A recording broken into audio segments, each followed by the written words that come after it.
कि कहाँ से ओरिजिनेट हुआ है आयुर्वेद, तो it comes from Lord Brahma. अच्छा, आयुर्वेद दवाओं को लेकर एक हमेशा कंपटीशन मार्केट में बना रहता है, क्या रीज़न है उसके पीछे?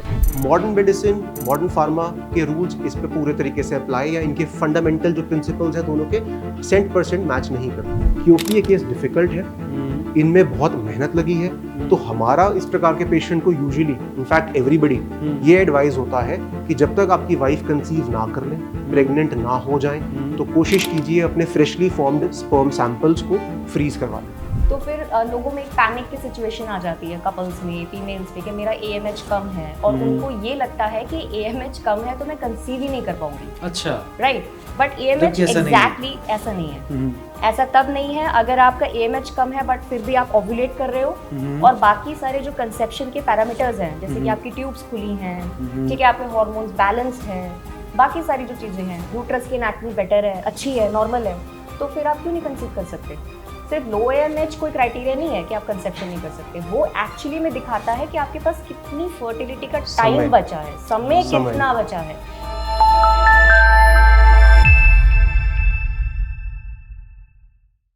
आज का हमारे पॉडकास्ट बड़ा कमाल का रहा। रीज़न क्योंकि हम लोग लाइफ में जब भी बीमार पड़ते हैं तो एलोपैथी की याद तो ज़रूर आती है, लेकिन जब उसका भी काम ना हो या काम ना चले तो कई लोग कहते हैं कि यार एक बार आयुर्वेद ज़रूर ट्राई कर लेते, शायद उसमें तुम्हारा इलाज हो जाता। और ऐसे में लोग आयुर्वेद की तरफ टर्न करते हैं या उसकी तरफ रुख करते हैं। आज हमारा ये पूरा पॉडकास्ट आयुर्वेद पर रहा। आयुर्वेद की शुरुआत कहाँ से हुई और कहाँ तक ये लेकर पहुँच गया है, और किस तरह से छोटी सी छोटी बीमारी से लेकर बड़ी सी बड़ी बीमारी तक का इलाज आयुर्वेद के थ्रू हो सकता है। आज इस पॉडकास्ट में हम जानने की कोशिश करेंगे। तो आइए शुरू करते हैं the Navneet show. First of all, thank you very much for coming on the Navneet show. Thank you. Delhi से इंदौर का ये सफ़र पहले बताइए कैसा रहा आपका? बहुत सुखद, अच्छा था, इंडिगो एक्साइटिंग था, बीच में टर्बुलेंस वगैरह रही, बट फिर भी वो बारिश की वजह से हम वो है, बट जब बुलाया है आपने तो खुशी से आए। Thank you very much, thanks a lot for coming. अच्छा, आयुर्वेद एक ऐसा सब्जेक्ट है जिसके बारे में या एक मन में धारणा होती है जनरली कि जब सब जगह से आदमी हार जाता है तब आयुर्वेद की याद आती है ना? उसको लगता है कि यार यहाँ पर अब एक बार आखिरी ट्राई करके देख लिया जाए। तो लेकिन मैं यहाँ पर शुरुआत ही आयुर्वेद के उस पार्ट से करना चाहता हूँ जहाँ पर लोग सबसे पहले मोनिका जी जानना चाहते हैं कि आयुर्वेद की शुरुआत कहाँ से हुई। ठीक है, अगर एक लाइन में अगर मैं इसका आंसर देना चाहूँ तो मैं कहूँगी कि जब से सृष्टि की उत्पत्ति हुई है तब से आयुर्वेद है। ओके, अब मैं इसको अगर डिटेल में एक्सप्लेन करना चाहूँगी तो जितने भी जो हमारा पूरा आयुर्वेद सब्जेक्ट है, राइट, इसमें दो संप्रदाय बने हुए हैं, दो ग्रुप्स। ठीक है। एक है चरक संप्रदाय, जो कि मेनली प्रैक्टिस करते हैं मेडिसिन से, ठीक, डिजीजेस को ट्रीट करना है मेडिसिन से। जो दूसरा संप्रदाय है वो है सुश्रुत संप्रदाय या फिर धन्वंतरी संप्रदाय, जो कि सर्जरीज को प्राथमिकता देते हैं। राइट, ठीक है, ठीक। तो ये दोनों ही अपने ग्रंथों में अगर हम ट्रेस करें कि कहाँ से ओरिजिनेट हुआ है आयुर्वेद, तो it comes from Lord Brahma.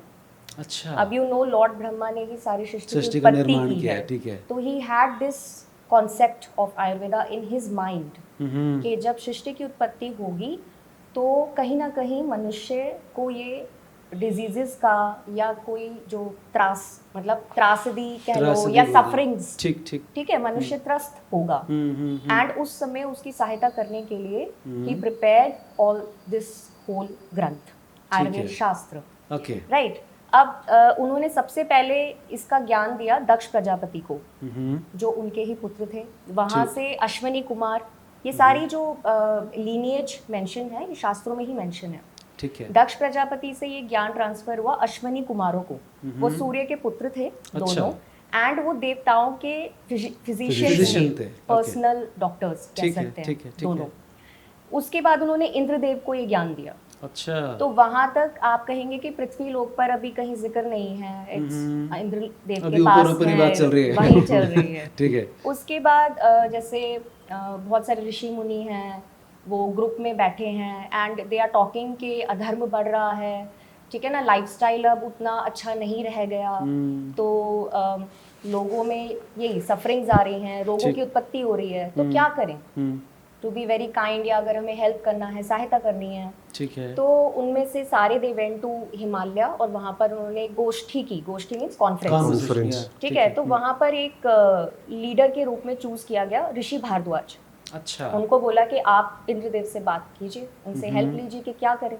ठीक है। तो ही वेंट और उन्होंने उनको बताया कि देखो मेरे पास तो ये ज्ञान है, इसमें प्रिंसिपल्स हैं, इसमें हर्ब्स हैं, इसमें बताया गया है कि क्या करना है, क्या नहीं करना है, क्या करने से आप बीमार होगे, लाइफस्टाइल की सारी बताया गया है कैसे कैसे करना है। तो आप ये मुझसे ज्ञान ले लो एंड आप इसको सिखाओ, धरती पे लोगों को स्प्रेड करो। ठीक है। तो he got this knowledge from him and then उन्होंने ऋषि मुनियों में बांटी। फिर उसके बाद उन्होंने आत्रेय को दी। आत्रेय जो थे, आत्रेय ने अग्निवेश को समझाया। अग्निवेश जो ऋषि थे उनके साथ वो 6 स्टूडेंट्स थे। ठीक है, उन्होंने बैठकर आत्रेय जी से सारा ज्ञान ले लिया और सारे 6 स्टूडेंट्स ने अपने अपने शास्त्र लिखे। ठीक है। जिसमें से सिर्फ अग्निवेश जी का शास्त्र अवेलेबल है। बाकी 5 अवेलेबल नहीं है बिकॉज इन्वेजन्स हुए तो बहुत सारे डॉक्यूमेंट्स आपको पता है मुगल्स ने जला दिए, तो हमारे बहुत से आयुर्वेद शास्त्र खत्म हो गया। तो जितना भी बचा तो अग्निवेश जी ने जो लिखा था शास्त्र उसको चरक ने प्रति संस्कृत किया, रिफाइन कर दिया। इसलिए उस शास्त्र को आज हम चरक संहिता नाम से, it is very very popular. ठीक है, वी स्वेयर बाय हिम, उनके प्रिंसिपल्स एंड द शास्त्र, इट्स लाइक दैट। ठीक है, तो ये एक लीनिएज ऐसे आया। अब जो धन्वंतरी जी का लीनिएज आ रहा है वहां पर ये है कि Kashi, which is now Varanasi, Kashi के नगरी के एक राजा थे धनवा। तो उनके पुत्र पैदा हुए देवोदास धन्वंतरी। ठीक है। ठीक है, उन्होंने जाके इंद्रदेव जी से नॉलेज ली। ठीक, उन्होंने ली, ये सुश्रुत संहिता के अनुसार है। ठीक है। ठीक है, एंड फिर उन्होंने इस नॉलेज को 8 ब्रांचेस में डिवाइड कर दिया, इसको बहुत सिंप्लीफाई कर दिया। ठीक है। आयुर्वेद के 8 ब्रांचेस बना दिए। ठीक है। ठीक है, उनके पास कुछ स्टूडेंट्स आए कि हमें भी आयुर्वेद सिखाओ। तो ही आस्क्ड, मेरे पास 8 ब्रांचेस का ज्ञान है, आप कौन सा you want to know, you want to learn. तो उन्होंने बोला we want to learn the surgery, शल्य शास्त्र। तो उन्होंने बोला ठीक है, मैं आपको शल्य शास्त्र का ज्ञान देता हूँ। तो वहाँ से जो प्रमुख स्टूडेंट थे सुश्रुत, तो उनके पास इनफैक्ट प्रदेशों से भी ऋषि मुनि आए थे। अच्छा, फॉरेन कंट्रीज से भी ऋषि मुनि आए थे उनका ज्ञान लेने, कि हम भी सीखना चाहते हैं कि ये शास्त्र क्या है। एंड डेफिनेटली वो लेके गए होंगे, लाइक चाइना से भी कोई ऋषि मुनि, क्योंकि उनके नाम कुछ ऐसे हैं जो मैच नहीं होते। तो वी कैन ट्रेस, ऐसा लिखा हुआ है कि हम कोई चाइना से ऋषि मुनि थे, कोई यूरोप साइड से थे, कोई अरब साइड से थे, शायद यूनान साइड से थे, जो अब यूनानी चिकित्सा बन गई। तो प्रिंसिपल्स दे टुक इट, वो वहाँ लेके गए हैं अपनी अपनी। फिर उन्होंने जो भी नेटिव इंडिजिनस अपनी पैथीज चलाई, उनमें प्रिंसिपल्स का हमारा डेफिनेटली कहीं ना कहीं उनमें टच होगा जी। ठीक है, तो सुश्रुत ने वहां से फिर सुश्रुत संहिता, जिसमें पूरा शल्य शास्त्र बताया कि रोगों को शल्य से कैसे, सर्जरी से कैसे ट्रीट किया जाए। तो सिंपल 1 लाइनर आंसर कि लॉर्ड ब्रह्मा जी से ही ये शास्त्र आया है, वहां से आया है। और पृथ्वी पे फिर कैसे कैसे ट्रिब्यूटरीज नदी की होती है, धारा की डिफरेंट धाराएं, तो ऐसे ऐसे इट्स स्प्रेड। धन्वंतरी जी का कंट्रीब्यूशन क्या है, किस तरह से हम उनको उससे जोड़ते हैं आयुर्वेद से, थोड़ा सा प्लीज बताइए। ठीक है, हिस्ट्री में 2 तरह के भगवान धन्वंतरी का वर्णन है। पहला आपने सबने सुना होगा समुद्र मंथन की स्टोरी। ठीक है जी। तो उस टाइम पर जब देवताओं में और राक्षसों में ये युद्ध था कि अमृत का कलश किसके पास आएगा, they were churning the ocean of milk. तो जो अमृत कलश लेके प्रकट हुए थे वो भगवान धन्वंतरी जी थे, जिनका स्वरूप बहुत हद तक भगवान विष्णु से मैच कर रहा था। ठीक है, जब वो अवतरित हुए, जब वो कलश के साथ अवतरित हुए, तो ऐसी उनकी एक कॉन्वर्सेशन है साक्षात भगवान विष्णु से, कि उन्होंने बोला कि देखो प्रभु, मैं आपका पुत्र हूँ एक प्रकार से, और मुझे आप बताओ कि मेरी संसार में क्या उपाधि है।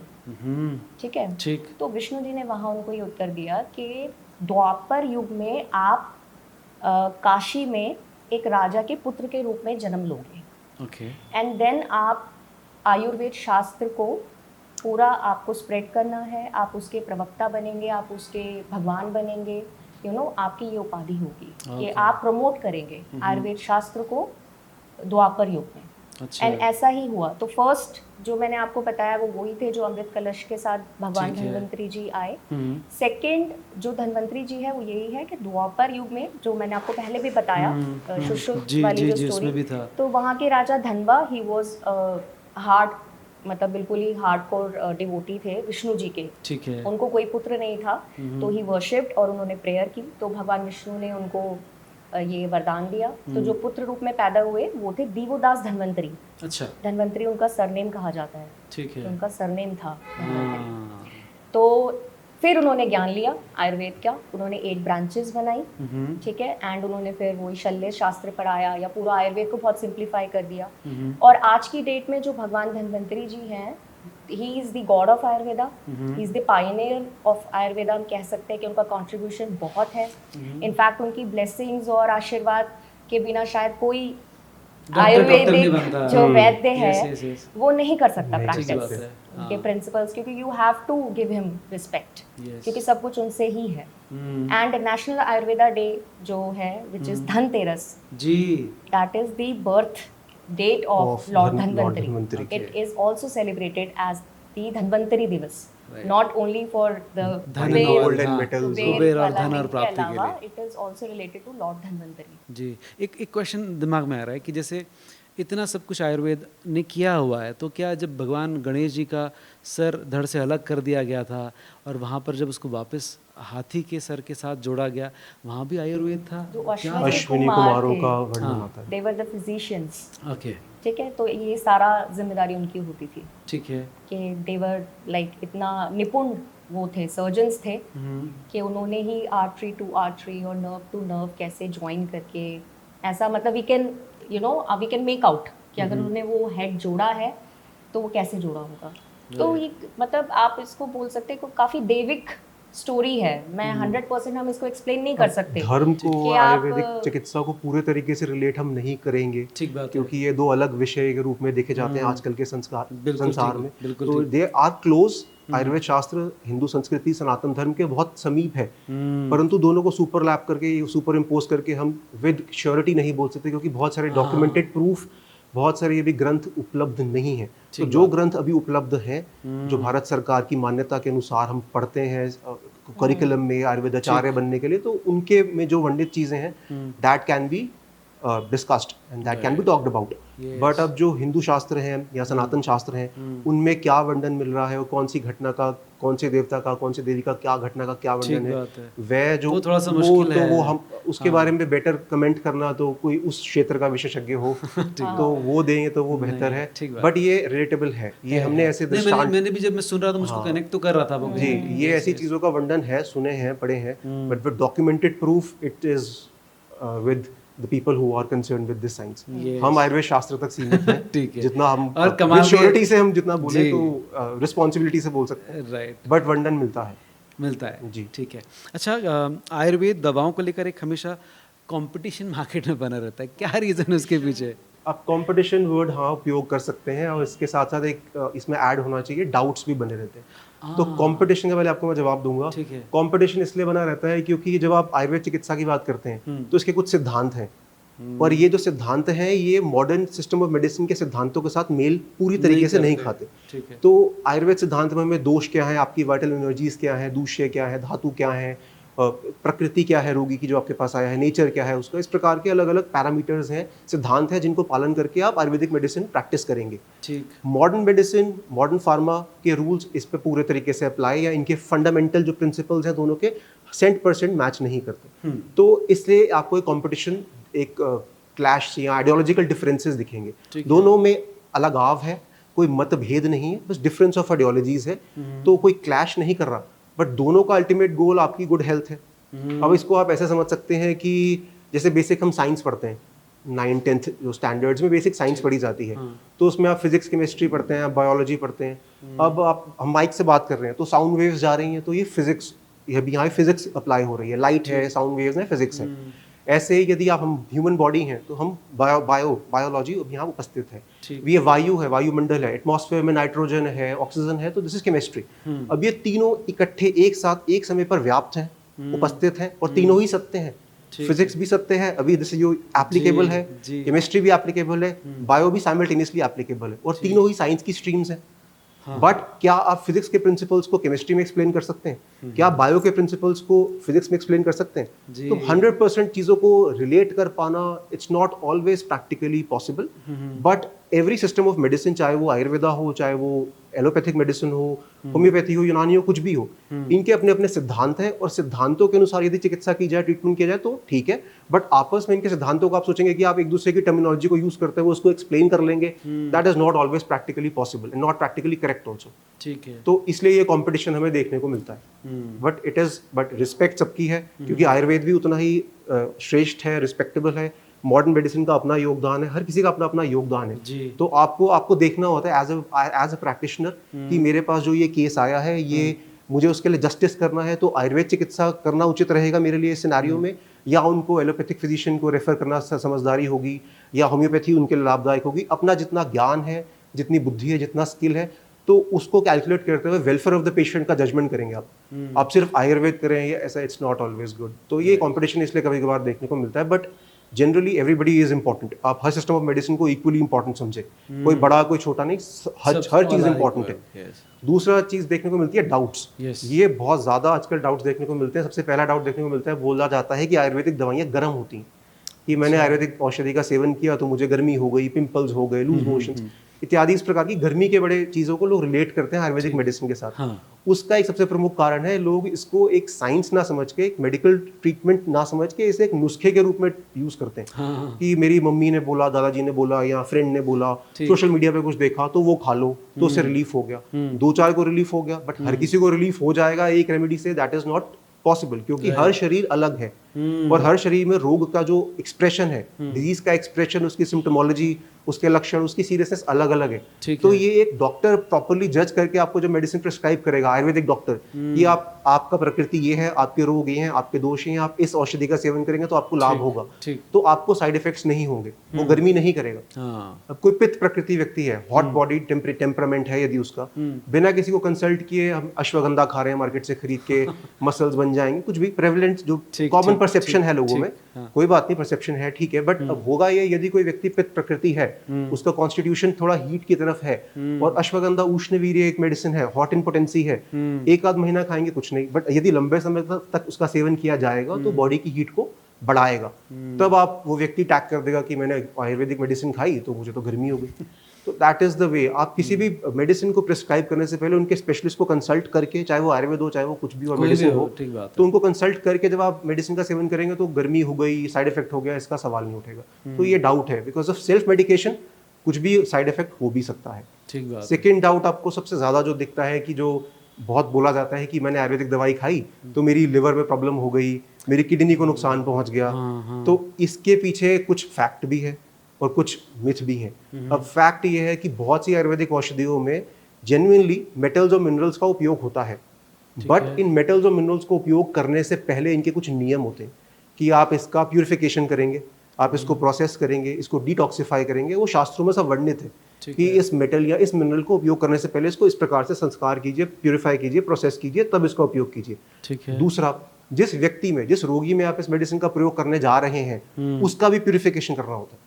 अच्छा। यानी कि आप चाहे वोमिटिंग के थ्रू, स्टूल के थ्रू, स्वेट के थ्रू, किसी भी प्रकार से तरीके से प्यूरिफिकेशन थेरेपीज अनिवार्य हैं इस प्रकार की औषधियों का सेवन करने से पहले। तो इन रूल्स एंड रेगुलेशंस को कोई सीरियसली नहीं लेता। अगला नियम कि आप इस प्रकार की औषधियों को एक सीमित समय तक प्रयोग करेंगे, 1 महीना 2 महीना प्रयोग करेंगे, फिर रोकेंगे।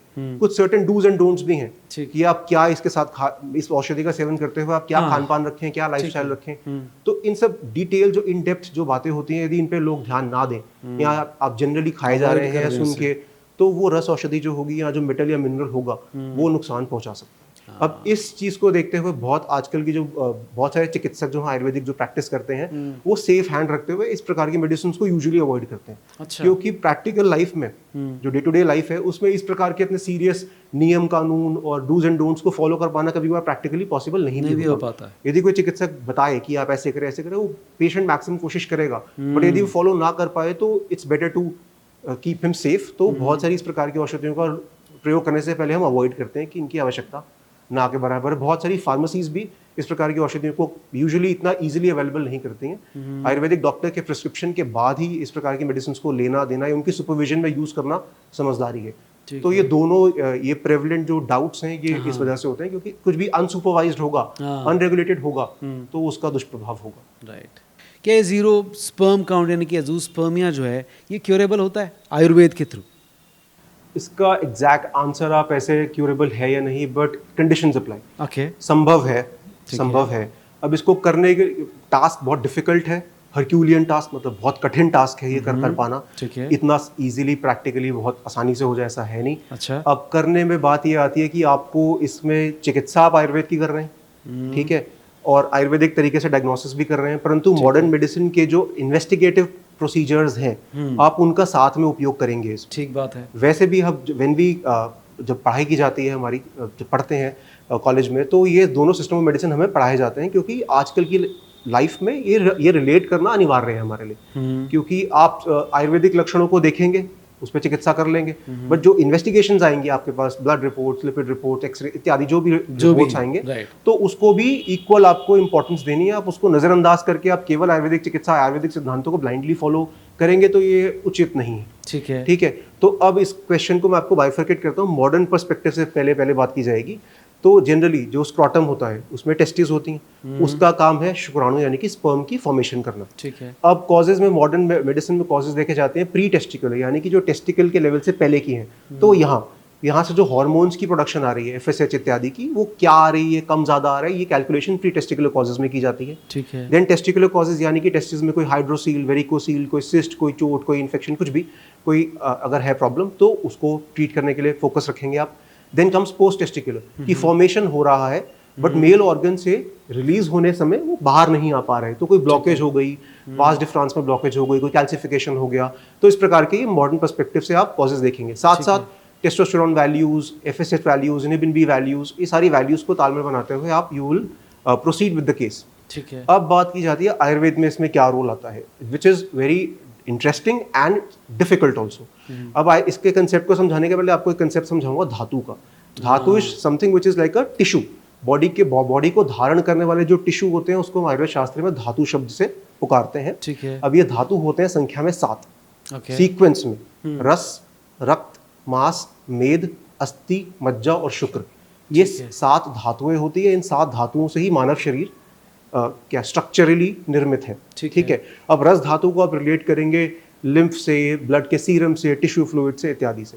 रक्त को ब्लड, मांस को मसल टिश्यू, मेद हो गया फैट या एडिपोज टिश्यू, देन कम्स मज्जा यानी कि बोन मैरो, देन अस्थि बोन्स, देन फाइनली शुक्र। अब शुक्र जो टर्मिनोलॉजी आयुर्वेद शास्त्र में यूज की जाती है वह केवल सीमन के लिए या सिर्फ मेल रिप्रोडक्टिव इश्यूज के लिए नहीं की जाती, वह फीमेल के लिए भी की जाती है, but that is a separate thing, वो आप बाद में उस पर बात करेंगे। बट अभी हम मेल पे फोकस करते हैं। तो शुक्र की वो अंतिम धातु है, 7th सप्तम धातु है। अब जो भी इसके कंसेप्ट को इसलिए बताया जा रहा है आपको, जो भी आप आहार का सेवन करते हैं, शास्त्र हमें कहता है आपने भोजन का सेवन किया, वो डाइजेस्ट हुआ, उसके जो भी न्यूट्रिटिव न्यूट्रिएंट्स निकले, तो उन न्यूट्रिएंट से सबसे पहले रस धातु की उत्पत्ति होती है। सबसे पहले रस धातु का फॉर्मेशन होगा। फिर उस रस धातु का फॉर्मेशन हो जाने के बाद उसका जो उत्कृष्ट अंश है, यानी कि उसका जो सबसे पवित्र स्वरूप होगा रस का बनने के बाद, उससे रक्त धातु के निर्माण होगा, यानी कि ब्लड सेल्स बनेंगे। ठीक है। ऐसे ही फिर मांस, ये सीक्वेंशियल एक दूसरे को एक के बाद एक 7th धातु करते करते सीक्वेंस में न्यूट्रिशन प्रदान करते हैं। अंतिम धातु शुक्र धातु है, तो उससे पहले उपस्थित सभी 6 धातुओं का पोषण अनिवार्य है। उन सभी 6 धातुओं का सीक्वेंस में ठीक रहना, उनसे रिलेटेड सिस्टम्स का करेक्टली काम करना, सभी प्रकार के सिम्टोमोलॉजी का ठीक होना, ये जरूरी है। यदि आप इस सीक्वेंस को डिसोबे करेंगे या इस सीक्वेंस का पालन ना करते हुए आप सोचें कि मैं सीधा ही स्पर्म फॉर्मेशन की मेडिसिन देके इसको ठीक करने की कोशिश करूं, तो रिजल्ट आपको मिल भी सकता है, नहीं भी मिल सकता, बट आइडियल वे इज कि ये सीक्वेंस को ओबे किया जाए। और इस सीक्वेंस को ओबे करते हुए हम जब मॉडर्न मेडिसिन में इसको टैली करते हैं तो वी हैव टू कोरिलेट कि इसके की जो रस धातु के जो लक्षण बताए गए हैं और जो स्वरूप बताए गए हैं उससे रिलेटेबल इन्वेस्टिगेशंस क्या ठीक आ रही हैं, ऐसे रक्त फिर मांस धातु की रिलेटेबल ठीक आ रही हैं। ऐसे करते करते आप बेसिकली देखेंगे कि ह्यूमन बॉडी के सारे सिस्टम्स इंटरकनेक्टेड हैं, सभी को आप करेक्ट कर रहे हैं। आप सिर्फ एक आयुर्वेदिक डॉक्टर बन के सिर्फ स्पर्म फॉर्मेशन की मेडिसिन नहीं दे रहे हैं, आप सभी सिस्टम्स पे काम कर रहे हैं। आप उस व्यक्ति की पूरी ऑप्टिमम हेल्थ इंश्योर कर रहे हैं, टॉप टू बॉटम सभी लक्षण, सभी सिस्टम्स, सभी बॉडी पैरामीटर्स को ठीक कर रहे हैं, वो रिपोर्ट वाइज भी ठीक होता रहेगा। और साथ साथ लक्षण, आप सिर्फ ये नहीं कि मेरी सीबीसी की वैल्यू ठीक है, मेरे लिपिड्स ठीक आ गए तो मैं स्वस्थ हूँ। तो मॉडर्न मेडिसिन के हिसाब से आप स्वस्थ हैं, ठीक है, अच्छी बात है। बट आयुर्वेद शास्त्र के हिसाब से जो आपके लक्षण अगर यदि आते हैं, कुछ भी लक्षण जो आयुर्वेद शास्त्र में अलग से वर्णित है, उन पे भी आपका करेक्ट होना, उन लक्षणों का भी शांत होना अनिवार्य है। तो दोनों सिस्टम ऑफ मेडिसिन के आइडियोलॉजीज को साथ साथ जब हम चलाते हैं, वो दोनों को टैली करते हुए जब चलते हैं, which is a very difficult task and time consuming task, तो आपको सक्सेस ऐसे केसेस में मिलता है, विच इज वेरी डिफिकल्ट, जैसे मैंने आपको बताया, एंड प्रैक्टिकली पॉसिबल है। बट मैं कोई बड़ा क्लेम इसलिए नहीं करूंगा कि हर किसी का बन जाएगा या बहुत इजीली संभव है या बतेरे संभव है, ऐसा नहीं है।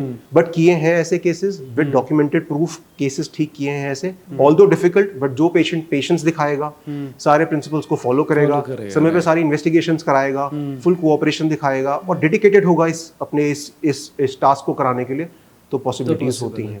अब इसमें एक लास्ट बात जरूरी ऐड करनी, क्योंकि जब ऐसा किसी कोई केस आया और यदि आपको उसमें सक्सेस मिला, ईश्वर की कृपा रही उस पेशेंट पे और उनके साथ अपनी जेनेटिक बेबी बनाने के वे योग्य बने, ठीक है, तो बहुत खुशी की बात है।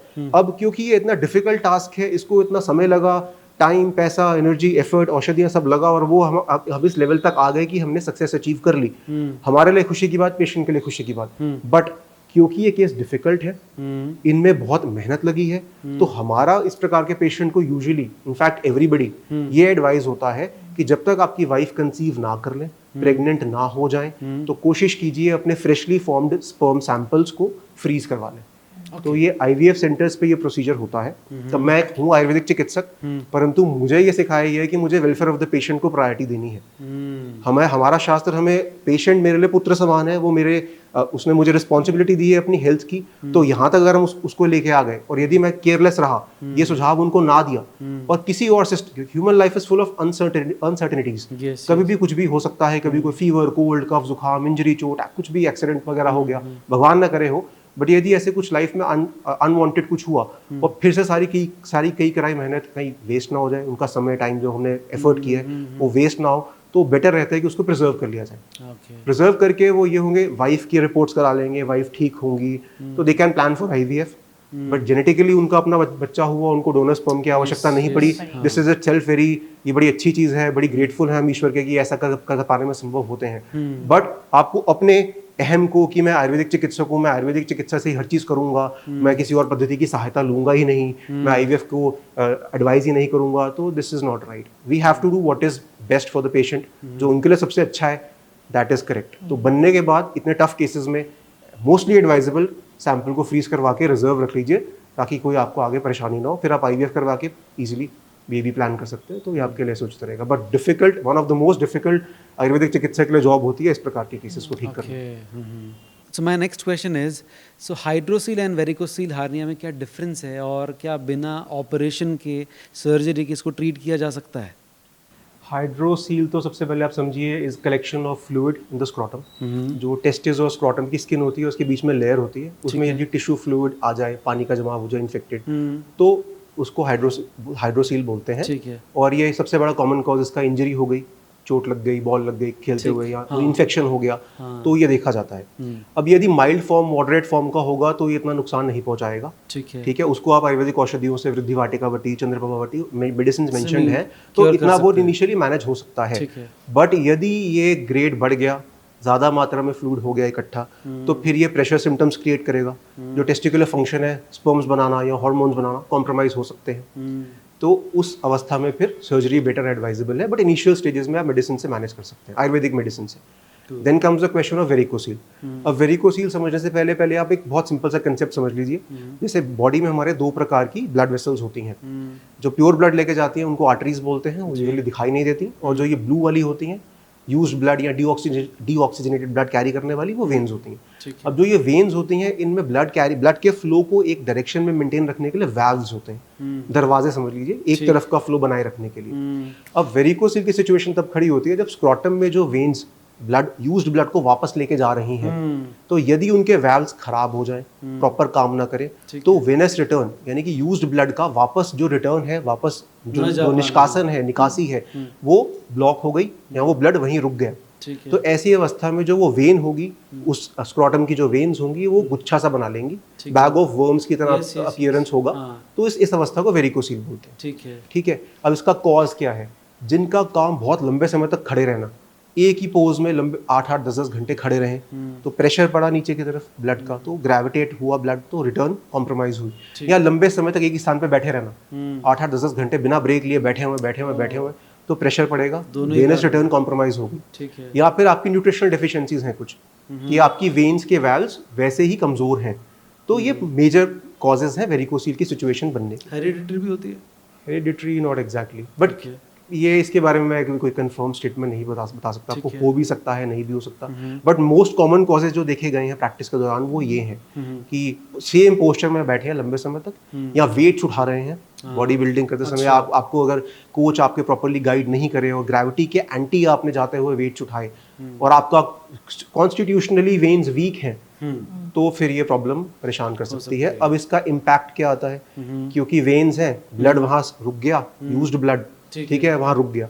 अब रुकने से क्या होगा? उसका टेम्परेचर उस एरिया का बढ़ेगा। जब टेम्परेचर बढ़ेगा तो स्पर्म फॉर्मेशन की जो प्रक्रिया होगी वो प्रभावित होगी। ठीक है। जो इनिशियल ग्रेड है, ग्रेड 1 ग्रेड 2 है, इसके जो इसको मेजरमेंट्स दी जाती हैं कि कितनी वेन्स कितनी स्वेल हुई हैं, तो उस प्रकार से ग्रेडिंग होती है। तो ग्रेड 1 ग्रेड 2 की यदि सिचुएशन है तो ये mild to moderate form of varicocele हुआ तो मेडिसिन से मैनेजेबल है। तो पुनर्नवादी गूगल और गोक्षरादि गूगल मेडिसिन है तो इसको मैनेज करने की। बट यदि ये ग्रेड बढ़ गया तो इसका पहली बात फिर सर्जिकल करेक्शन करना होगा आपके लिए जरूरी, क्योंकि आप करेक्ट तो करेंगे, ज़्यादा हो गया तो आयुर्वेदिक मेडिसिन खाते रहेंगे तो समय ज़्यादा लगेगा, तो विच इज़ नॉट एडवाइजेबल। उतने समय में कोई टेस्टिकुलर फंक्शन कॉम्प्रोमाइज हो सकता है। प्रॉब्लम, टेम्परेचर बढ़ा, ब्लड वहाँ रुका, तो स्पर्म फॉर्मेशन प्रभावित हुआ। अब होता यह है कि बहुत सारे सिचुएशंस में वेरिकोसील में इस हद तक कंडीशन वर्स हो जाती है कि वह पेशेंट एजोस्पर्म यानी कि 0 स्पर्म काउंट तक की सिचुएशन तक भी पहुंच सकता है। तो इस प्रकार से ये व्याधि है, इसको इस पे अटेंशन देना, इस पे ध्यान देना अनिवार्य है। तो ये वेरिकोसील हुआ। Next comes the question of hernia. अब हर्निया को सिंपल भाषा में बोलेंगे आंतों का स्क्रोटम में यानी कि अंडकोश में उतरना। अब इसको समझने के लिए आप बेसिक एक सिंपल कंसेप्ट समझिए। जब एक मेल बेबी होता है मदर के वूम्ब में डिलीवरी से पहले, थोड़ा समय पहले, तो जो बच्चे की जो छोटा बच्चा होता है उसकी जो टेस्टिकल्स होते हैं उसके पेट में होते हैं, स्क्रोटम में नहीं होते। स्क्रोटम में वो कुछ समय बाद उतरते हैं। उस कम्युनिकेशन, भगवान ने वहाँ पे एक लिंक बना रखा है, एक रिंग बनी हुई है, एक टनल समझ लीजिए एब्डोमेन और स्क्रोटम के बीच में कम्युनिकेशन करने की, उसे बोलते हैं इंग्वाइनल रिंग। राइट लेफ्ट दोनों तरफ होती है। उस रिंग के थ्रू, उस टनल के थ्रू टेस्टिस एब्डोमेन यानी पेट से स्क्रोटम में जाते हैं। ठीक है। अब ये हो गया, डिलीवरी हो गई, बच्चे का प्रॉपर टेस्टिकुलर डिसेंट हो गया, सब कुछ ठीक है। अब यदि एज बड़ी बच्चे की, यदि उसका एब्डोमिनल जो फैट बढ़ गया या आपकी मसल्स पेट की वीक हैं, जो रिंग के ऊपर फेशिया होता है, लिगामेंट्स होते हैं, वे वीक हैं, या फिर आपने बहुत वेट उठा लिया, या आपने सुबह स्टूल ट्राई करते समय आपने बहुत प्रेशर लगाया, बहुत जोर से कफिंग स्नीजिंग की कंडीशन हुई, तो जो वो रिंग होती है उस पर प्रेशर पड़ता है, इंटेस्टाइन्स उस पर प्रेशर डालते हैं। अच्छा। तो यदि इंटेस्टाइन्स उस पर प्रेशर डालते डालते उस रिंग में प्रवेश कर जाए थोड़ा सा, उसकी भी ग्रेड्स होती हैं, कितना प्रवेश किया, तो इस सिचुएशन को बोलते हैं हर्निया, यानी कि आंत का उतरना स्क्रोटम में। ठीक है। कॉजेज मैंने आपको बताए, वेट लिफ्टिंग हो गया, कफिंग वगैरह हो गया। अब इसका सिम्टम्स क्या दिखेंगे? पेन दिखेगा, एक डिस्कम्फर्ट दिखेगा, क्योंकि जो एनाटॉमिकल जो लोकेशन है इंटेस्टाइन्स की उसको वो छोड़ के किसी अलग जगह पे जा रही है। पेन होगा, डिस्कम्फर्ट होगा, स्वेलिंग होगी, स्ट्रैंगुलेशन हो सकता है, तो बहुत प्रॉब्लम्स, टेम्परेचर बढ़ सकता है, स्पर्म जैसे स्क्रोटम की फंक्शनिंग, टेस्टिस की फंक्शनिंग कॉम्प्रोमाइज हो सकती है। अब हर्निया के ट्रीटमेंट को लेके भी बहुत इनिशियल स्टेज यदि है तो जो सर्जिकल टेक्स्ट है हमारे सुश्रुत इत्यादि, जो सर्जरी प्रधान चिकित्सा के ग्रंथ हैं आयुर्वेद शास्त्र के, उनमें इनिशियल स्टेजेस में थोड़ा बहुत औषधियों का वर्णन है, वृद्धि वाटिका वटी इत्यादि। योग से बहुत हेल्प होती है, क्योंकि आप जब योग करेंगे तो आपका जो मसल्स है, फेशिया है, तो मूवमेंट से एक जगह प्रेशर लंबे समय तक अप्लाई नहीं होगा, तो आप हीलिंग प्रोसेस को असिस्ट करते हैं। परंतु यदि ये इनिशियल स्टेजेस को स्टेज क्रॉस कर जाए तो फिर आपको सर्जरी की सहायता लेनी होगी। अब आयुर्वेद इसमें एक छोटा रोल और प्ले कर सकता है। यदि आप इनिशियल स्टेज पे हैं तो आप ऐसी औषधियों का सेवन कर सकते हैं जो मस्कुलर टिश्यू की स्ट्रेंथ को बढ़ाएं। ठीक है। तो आप अश्वगंधा का सेवन कर सकते हैं, बला का, नागबला का, ये औषधियां होती है जो मसल स्ट्रेंथ को बढ़ाती हैं, लिगामेंट्स को मजबूत करती हैं। दूसरा, ऐसी औषधियों का सेवन कर सकते हैं जो वात अनुलोमन यानी कि बॉडी का जो गैस्ट्रिक प्रोडक्शन है, कि आपका जो यूरिन और स्टूल की निकासी है वो कंफर्टेबली होती रहे, तो आपको प्रेशर बिल्ट नहीं होगा, इंटेस्टाइनल एब्डोमिनल प्रेशर ज़्यादा बिल्ट नहीं होगा, तो आप प्रेशर कम डाल रहे हैं, मसल्स को, टिश्यू और फेशिया को मजबूत कर रहे हैं, तो एक तरीके से आप अपनी हर्निया को प्रोग्रेस करने से रोक पाएंगे, मदद कर सकते हैं। बट इनिशियल स्टेजेस तक ये सब कुछ संभव है। बट यदि ये इंटेस्टाइन्स स्ट्रोटम में प्रवेश कर गई, क्रॉस कर गई, एक श्रेणी होती है, ग्रेड्स होते हैं, यदि वो क्रॉस कर गई तो फिर सर्जरी इसका। ये AMH क्या होता है, सिंपलीफाई तरीके से आप इसको लोगों को समझा सकते हैं? AMH एंटीबुलेरियन हार्मोन, जन्म के साथ ओवरीज में एक निर्धारित संख्या होती है फॉलिकल्स की। फॉलिकल्स के अंदर अंडे होते हैं जो बनने होते हैं। तो जैसे ही प्यूबर्टी आती है और हर महीने एक अंडा ओव्यूलेट करना होता है, बट प्रॉब्लम ये आती है कि बाकी सारे अंडों में से जब एक अंडा चूज होता है तो वो बाकी सारे फॉलिकल्स वेस्ट हो जाते हैं। ठीक है। तो 25 इयर्स की एज के बाद ये AMH वैसे भी नेचुरली डिक्लाइन करेगा, मतलब कम होगा, राइट। बट अब प्रॉब्लम यहाँ पर ये आएगी कि एज से पहले AMH जो उस एज के लिए एक रेंज बनी हुई है उससे भी कम हो जाता है, पहले ही कम हो जाता है, प्रीमेच्योर। तो फिर लोगों में एक पैनिक की सिचुएशन आ जाती है, कपल्स में, फीमेल्स में, कि मेरा AMH कम है और उनको ये लगता है कि AMH कम है तो मैं कंसीव ही नहीं कर पाऊंगी। अच्छा, राइट। बट AMH एग्जैक्टली ऐसा नहीं है। ऐसा तब नहीं है अगर आपका AMH कम है बट फिर भी आप ओव्यूलेट कर रहे हो और बाकी सारे जो कंसेप्शन के पैरामीटर्स हैं, जैसे कि आपकी ट्यूब्स खुली हैं, ठीक है, आपके हार्मोन्स बैलेंस्ड है, बाकी सारी जो चीजें हैं, यूट्रस की एनाटॉमी बेटर है, अच्छी है, नॉर्मल है, तो फिर आप क्यों नहीं कंसीव कर सकते? सिर्फ लो AMH कोई क्राइटेरिया नहीं है कि आप कंसेप्शन नहीं कर सकते। वो एक्चुअली में दिखाता है कि आपके पास कितनी फर्टिलिटी का टाइम बचा है, समय कितना बचा है। फॉर एग्जाम्पल मैं शॉर्ट करने की कोशिश करती हूँ, बैंक अकाउंट में 50,000 रुपीज है, ठीक है, हर महीने आपका खर्चा 1000 रुपए से चल जाता है, 48 मंथ्स में आप खत्म कर दोगे अप्रोक्सीमेटली अपने पैसे, ठीक है, 4 साल तक चलेंगे वो। 4 साल बाद क्या होगा? You have no money left, right. But हर मंथ तो आपने 1000 रुपए से अपना खर्चा, अपना गुजारा कर लिया, तो हर महीने आपको एक अंडा चाहिए कंसेप्शन के लिए। तो जब तक आप ओव्यूलेट कर रहे हो लो AMH पे, आप कंसीव कर सकते हो। द थिंग इज आपके पास अब प्लान करने का, आप डीले मत करो अपना conception planning, you have to focus. अब इसको प्रायोरिटी बनाओ कि मेरे पर मेरा लो AMH आ गया है तो मेरे को फटाफट अपने कंसेप्शन जर्नी को स्टार्ट करना है, मुझे फैमिली प्लानिंग शुरू करनी है। That is the thing. So small ovaries और हाई FSH का क्या ट्रीटमेंट है, इसका कैसे क्योर करते हैं? ठीक है, स्मॉल ओवरीज और हाई FSH अब इनके कॉज पे डिपेंड करता है ट्रीटमेंट, ठीक है। कुछ कॉजेज होते हैं कि जेनेटिक है, राइट, कि जन्म के साथ ही ओवरीज छोटी पैदा हुई है, ठीक है, तो उसमें you can not cure them, right. Then कुछ कॉजेज हैं जैसे टॉक्सिन्स हैं, जैसे स्मोक है, एनवायरमेंटल पोल्यूशन है, स्मोकिंग है, पेस्टिसाइड्स है, इनका एक्सपोजर है, और ओवरीज के सेल्स जो हैं वो डैमेज हो रहे हैं, तो ओवरीज का फंक्शन कॉम्प्रोमाइज होगा, तो वी कैन डू, वहाँ पर हम कर सकते हैं, राइट। फिर वायरल इन्फेक्शन हो सकता है कोई ओवरीज में, जैसे मम्स होता है टेस्टिस में, ऐसे वायरल इन्फेक्शन ओवरीज में भी हो सकता है, तो श्रिंक कर सकती हैं, छोटी हो सकती है, ठीक है। देन फिर सर्जरी हो सकती है कि ओवरी में कोई सिस्ट था और आपने सर्जरी से वो सिस्ट रिमूव कराया और अब ओवरी की इंटीग्रिटी डैमेज हो गई, ठीक है ना, तो ओवरी छोटी हो गई। वहां पर बेशक आप ना कर सकते हो, बट सर्जरी अगर अवॉइड कर सकते हो, ऑल्टरनेटिव थेरेपी से आप थेरेपी से अगर आप सिस्ट को रिमूव कर सकते हो, डिसॉल्व कर सकते हो, तो इट्स बेटर, आप रिमूव, मतलब you can avoid surgery, right. Then autoimmune एक कॉज होता है, कुछ एंटीबॉडीज बन जाती हैं बॉडी के अंदर जो स्पेसिफिकली ओवरी के ही टिश्यू को डैमेज कर रही होती है, अच्छा, राइट। आपकी अपनी इम्यूनिटी का एंटी काम कर रही है। आपकी जो इम्यूनिटी का काम है वो है कि सेल्फ को प्रोटेक्ट करना, फॉरेन जो डैमेज हो रहा है उसके अगेंस्ट करना। बट अगर ये मिसमैनेज हो जाता है, हाइपर सेंसिटिविटी हो जाती है, तो ये क्या करती है, ये डिफरेंशिएट करना भूल जाता है हमारा इम्यून सिस्टम कि सेल्फ क्या है और नॉन सेल्फ क्या है। तो सेल्फ टिश्यू को भी डैमेज करनी शुरू कर देती है खुद की इम्यूनिटी, राइट। तो वहां पर अगर ओवरी वाली एंटीबॉडीज बन गई तो वो उस टिश्यू को डैमेज कर देंगी, तो वहां पर वी कैन डू समथिंग। वहां पर हमारे पास इम्यूनो मॉड्यूलेटरी हर्ब्स हैं विच कैन एक्ट, जो इम्यून सिस्टम को बैलेंस कर सकती हैं, तो हम वी कैन ट्रीट, राइट। और एज के साथ भी ओवरी श्रिंक हो जाती हैं, ठीक है, मेनोपॉज के बाद भी श्रिंक होती है। तो अगर किसी को लो AMH है या जल्दी ही उसका ओवेरियन जो फंक्शन है वो कॉम्प्रोमाइज हो रहा है, तो ओवरीज छोटी हो सकती हैं एज से पहले। तो वहाँ पर भी वी हैव टू सी कि कॉज क्या है, ठीक है, एडिक्शंस तो नहीं है फीमेल्स में, डाइट उनका कैसा है, नॉर्मल वेट मैनेजमेंट है या नहीं है, अंडर वेट है, ओवर वेट है, राइट, एज क्या है, एक्सरसाइज करती हैं नहीं, योग, मेडिटेशन, सेडेंटरी लाइफस्टाइल है, स्ट्रेस लेवल्स कितने हैं उनके, राइट, ये सब चीज़ें इंपॉर्टेंट है। ठीक तो है। मल्टी डिसिप्लिनरी अप्रोच ही चलेगी इसमें। हर्ब्स भी देनी है इसमें, रसायन चिकित्सा, रसायन मीन्स आपका rejuvenation therapy. This is one of the branches, जो 8 ब्रांचेस हैं उसमें से एक ब्रांच है रसायन चिकित्सा। ठीक है। इसको बोला जाता है जरा व्याधि विनाशनम। जरा मीन्स बुढ़ापा, व्याधि मीन्स डिजीज। ठीक है। तो ये क्या करती है, ये एंटी एजिंग थेरेपी है। वाह, ठीक है। ठीक है, एज को पहले नहीं आने देगी। और स्मॉल ओवरीज क्यों हो रही हैं? क्योंकि स्मॉल ओवरीज जहाँ पर POF है, प्रीमेच्योर ओवेरियन फेलियर है, प्रीमेच्योर एजिंग हो रही है।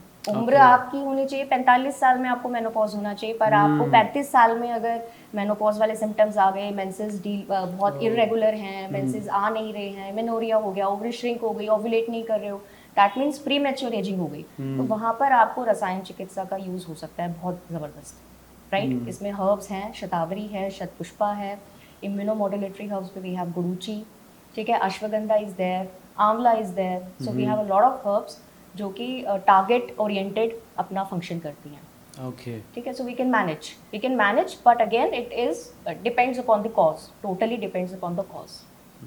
आयुर्वेद में भी कुछ आर्तव नाम से एक वर्ड है विच इज दी जिसको हम कोरिलेट कर सकते हैं ओवम से, मतलब एग से, या फिर आपका मेंस्ट्रुअल फ्लो।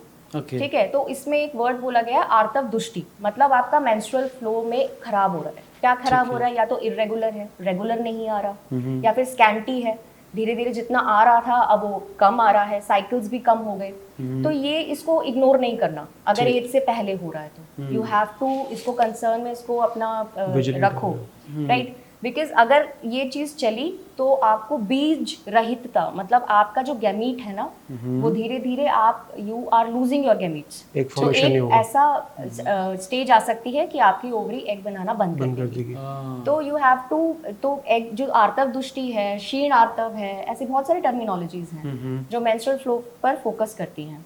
तो अगर उनकी जो चिकित्सा बताई गई है उस हिसाब से हम अगर पेशेंट को लेके चलेंगे so we can enhance the function of ovaries. So क्या सिस्ट एंड फाइब्रॉइड का इलाज आयुर्वेद में संभव है?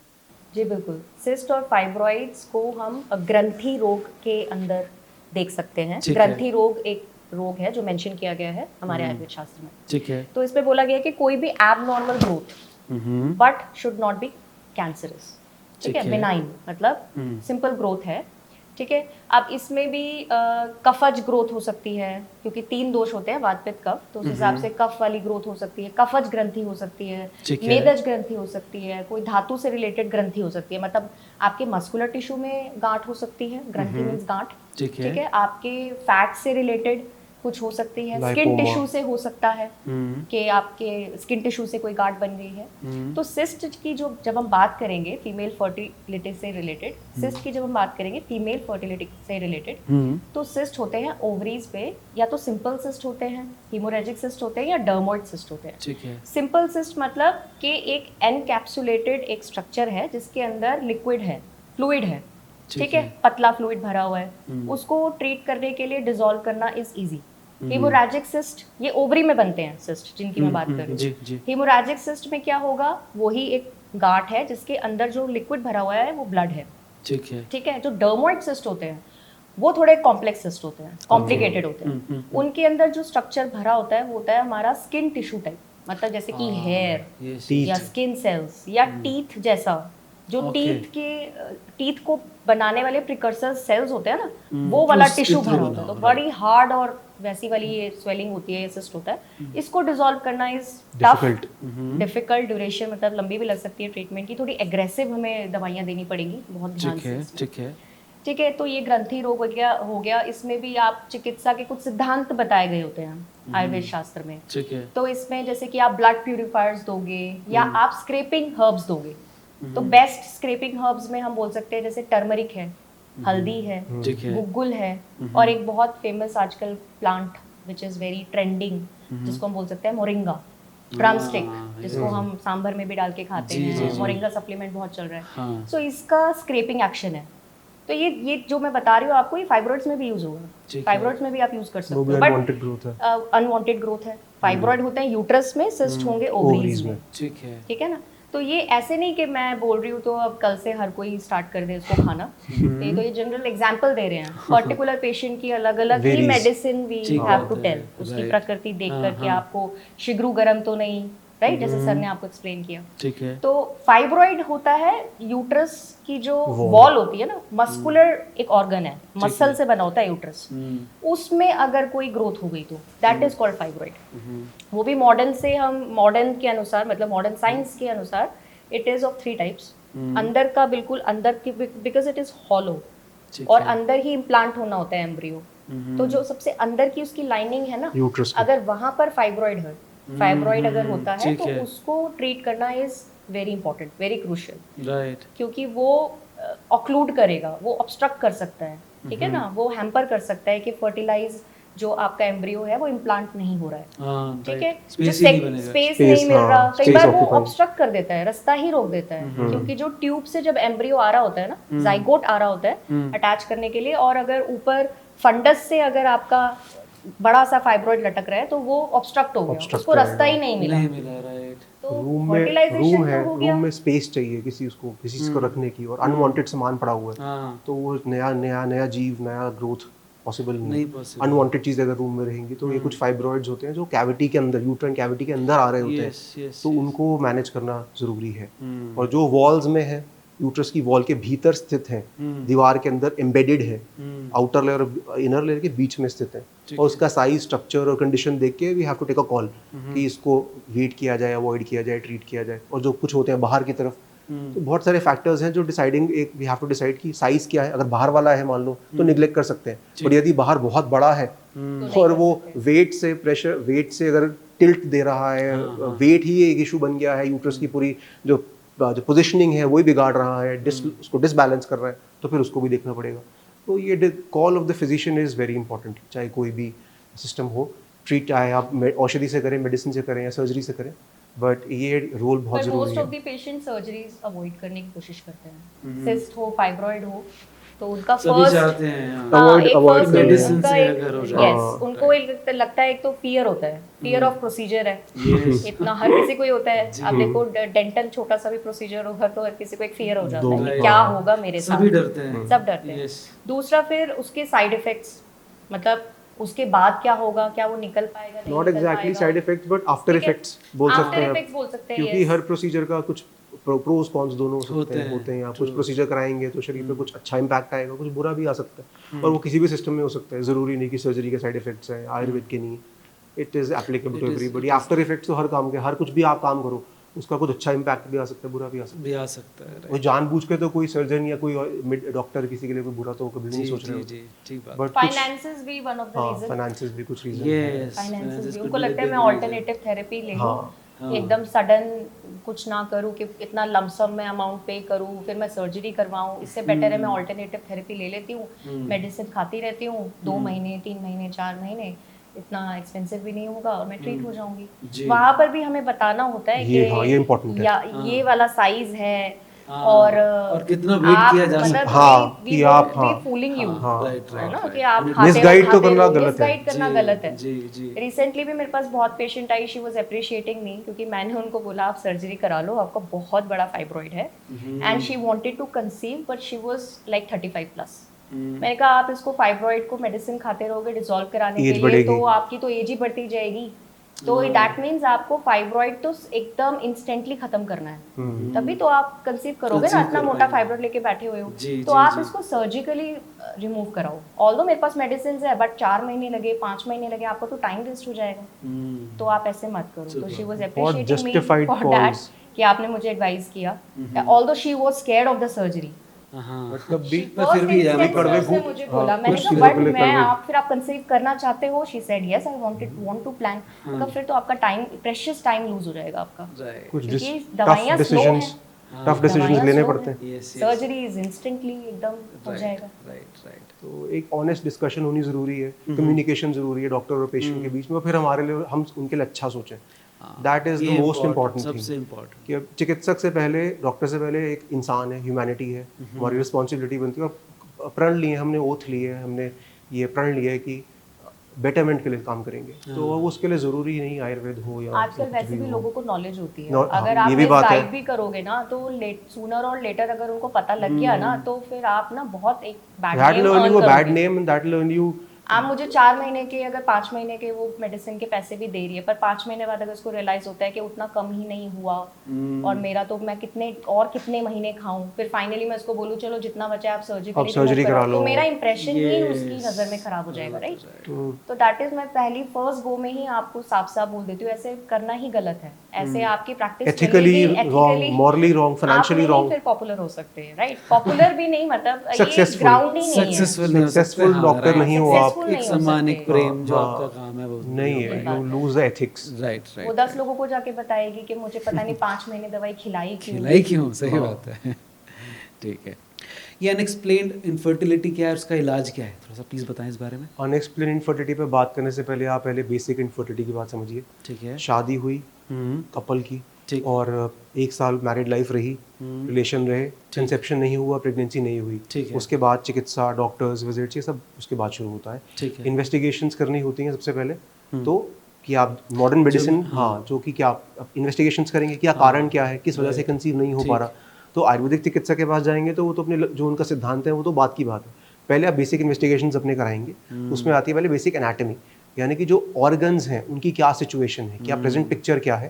फीमेल ऑर्गन्स में आप होल एब्डोमेन अल्ट्रासाउंड करा के, पेल्विक अल्ट्रासाउंड करा के आप देखेंगे यूट्रस की क्या पोजीशन है, कोई सिस्ट, कोई फाइब्रॉइड, जैसे बताया, कोई अनवांटेड ग्रोथ तो नहीं है, ठीक है, तो सब कुछ क्लीन रहना चाहिए। ऐसे मेल्स में स्क्रॉटम का स्कैन करा के कोई हाइड्रोसील, वेरिकोसील या सिस्ट या कुछ और प्रॉब्लम तो नहीं है। इस प्रकार से पहले आप बेसिक इन्वेस्टिगेशंस कराएंगे। देन जो बेसिक हेल्थ प्रोफाइल्स होते हैं कि सीबीसी, लिपिड्स, थायराइड वगैरह भी साथ में देखेंगे कि कहीं और मेटाबॉलिक एरर्स, जैसे सिस्टमिक एरर्स तो नहीं है, ये बेसिक हो गया। देन कम्स फंक्शनिंग, कि फीमेल रिप्रोडक्टिव ऑर्गन्स की फंक्शनिंग, क्या ये काम कर रहे हैं, क्या टाइम पे पीरियड आ रहे हैं, क्या ओवरीज एग्स बना रही हैं, तो फॉलिकुलर स्कैन्स होते हैं अल्ट्रासाउंड के माध्यम से।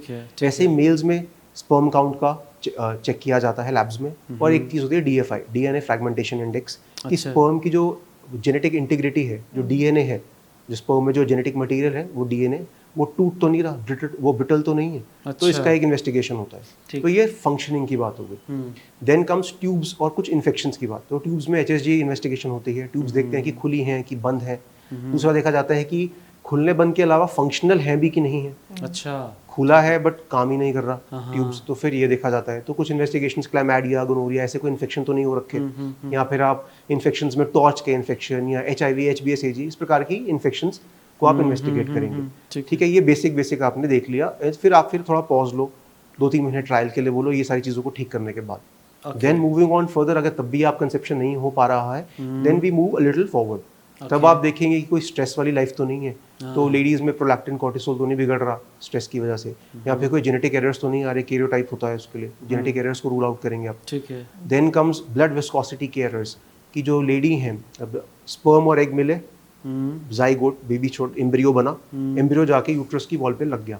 ठीक है, अब उसके बाद जब वो यूट्रस की वॉल पे एम्बेड हुआ लगा, तो छोटे छोटे ब्लड वेसल्स उसको सप्लाई करेंगे न्यूट्रिशन, ताकि वो ग्रो कर पाए। अब यदि मैटरनल यानी मदर के ब्लड में कुछ क्लॉटिंग फैक्टर्स या क्लॉटिंग मैकेनिज्म सही से काम नहीं कर रहे, ब्लड बहुत थिक है, बहुत जल्दी क्लॉट कर गया, तो वो छोटी छोटी जो ब्लड वेसल्स होंगी उसमें क्लॉट बन गया, तो बच्चे को जो न्यूली एम्बेडेड एम्ब्रियो है उसको सप्लाई नहीं गई ब्लड की, तो मिसकैरेज का चांस बढ़ेगा। या फिर ब्लड बहुत थिन है, तो इस प्रकार के ये ब्लड विस्कोसिटी के पैरामीटर्स देखे जाते हैं। थ्रोम्बोफिलिया प्रोफाइल्स होगी, BTCT इत्यादि इन्वेस्टिगेशंस होती हैं, ये देखी जाती हैं। ठीक है। देन कम्स इम्यून इश्यूज, जैसे आपको पहले भी समझाया। अब इम्यून सिस्टम का कार्य है अपने और पराये को पहचानना, इन्फेक्शंस के प्रति रिएक्ट करना, और जो सेल्फ टिश्यूज हैं, जो अपने शरीर के अपने ऑर्गन्स हैं या अपना जो भी, जैसे एम्ब्रियो है, अब न्यूली फॉर्म्ड जो स्पर्म और एग मिलके जो एम्ब्रियो बना, बेबी बना, वो तो मदर के लिए अपना होना चाहिए। ठीक है, अब यदि इम्यून सिस्टम उसको अपना ना समझे, उसको फॉरेन बॉडी की तरह, आगंतुक, कुछ बाहरी तत्व की तरह ट्रीट करे इम्यून सिस्टम मदर का, तो वो उसी को डिस्ट्रॉय करने के लिए कुछ साइटोकाइंस या कुछ फैक्टर्स बना देता है, तो इसको हम बोलते हैं ऑटो इम्यून इन्फर्टिलिटी। ठीक है, तो इसकी भी इन्वेस्टिगेशंस होती हैं, तो ये भी कराई जाती हैं। तो ये ब्रॉडली मॉडर्न पर्सपेक्टिव से ये सारी चीज़ें आती हैं, और इस पे भी और रिसर्च चल रही है ये, क्योंकि modern it is a process of research, और भी इन्वेस्टिगेशंस आते हैं, और भी कॉजेज हो सकते हैं, तो इतना तो देखा जाता है।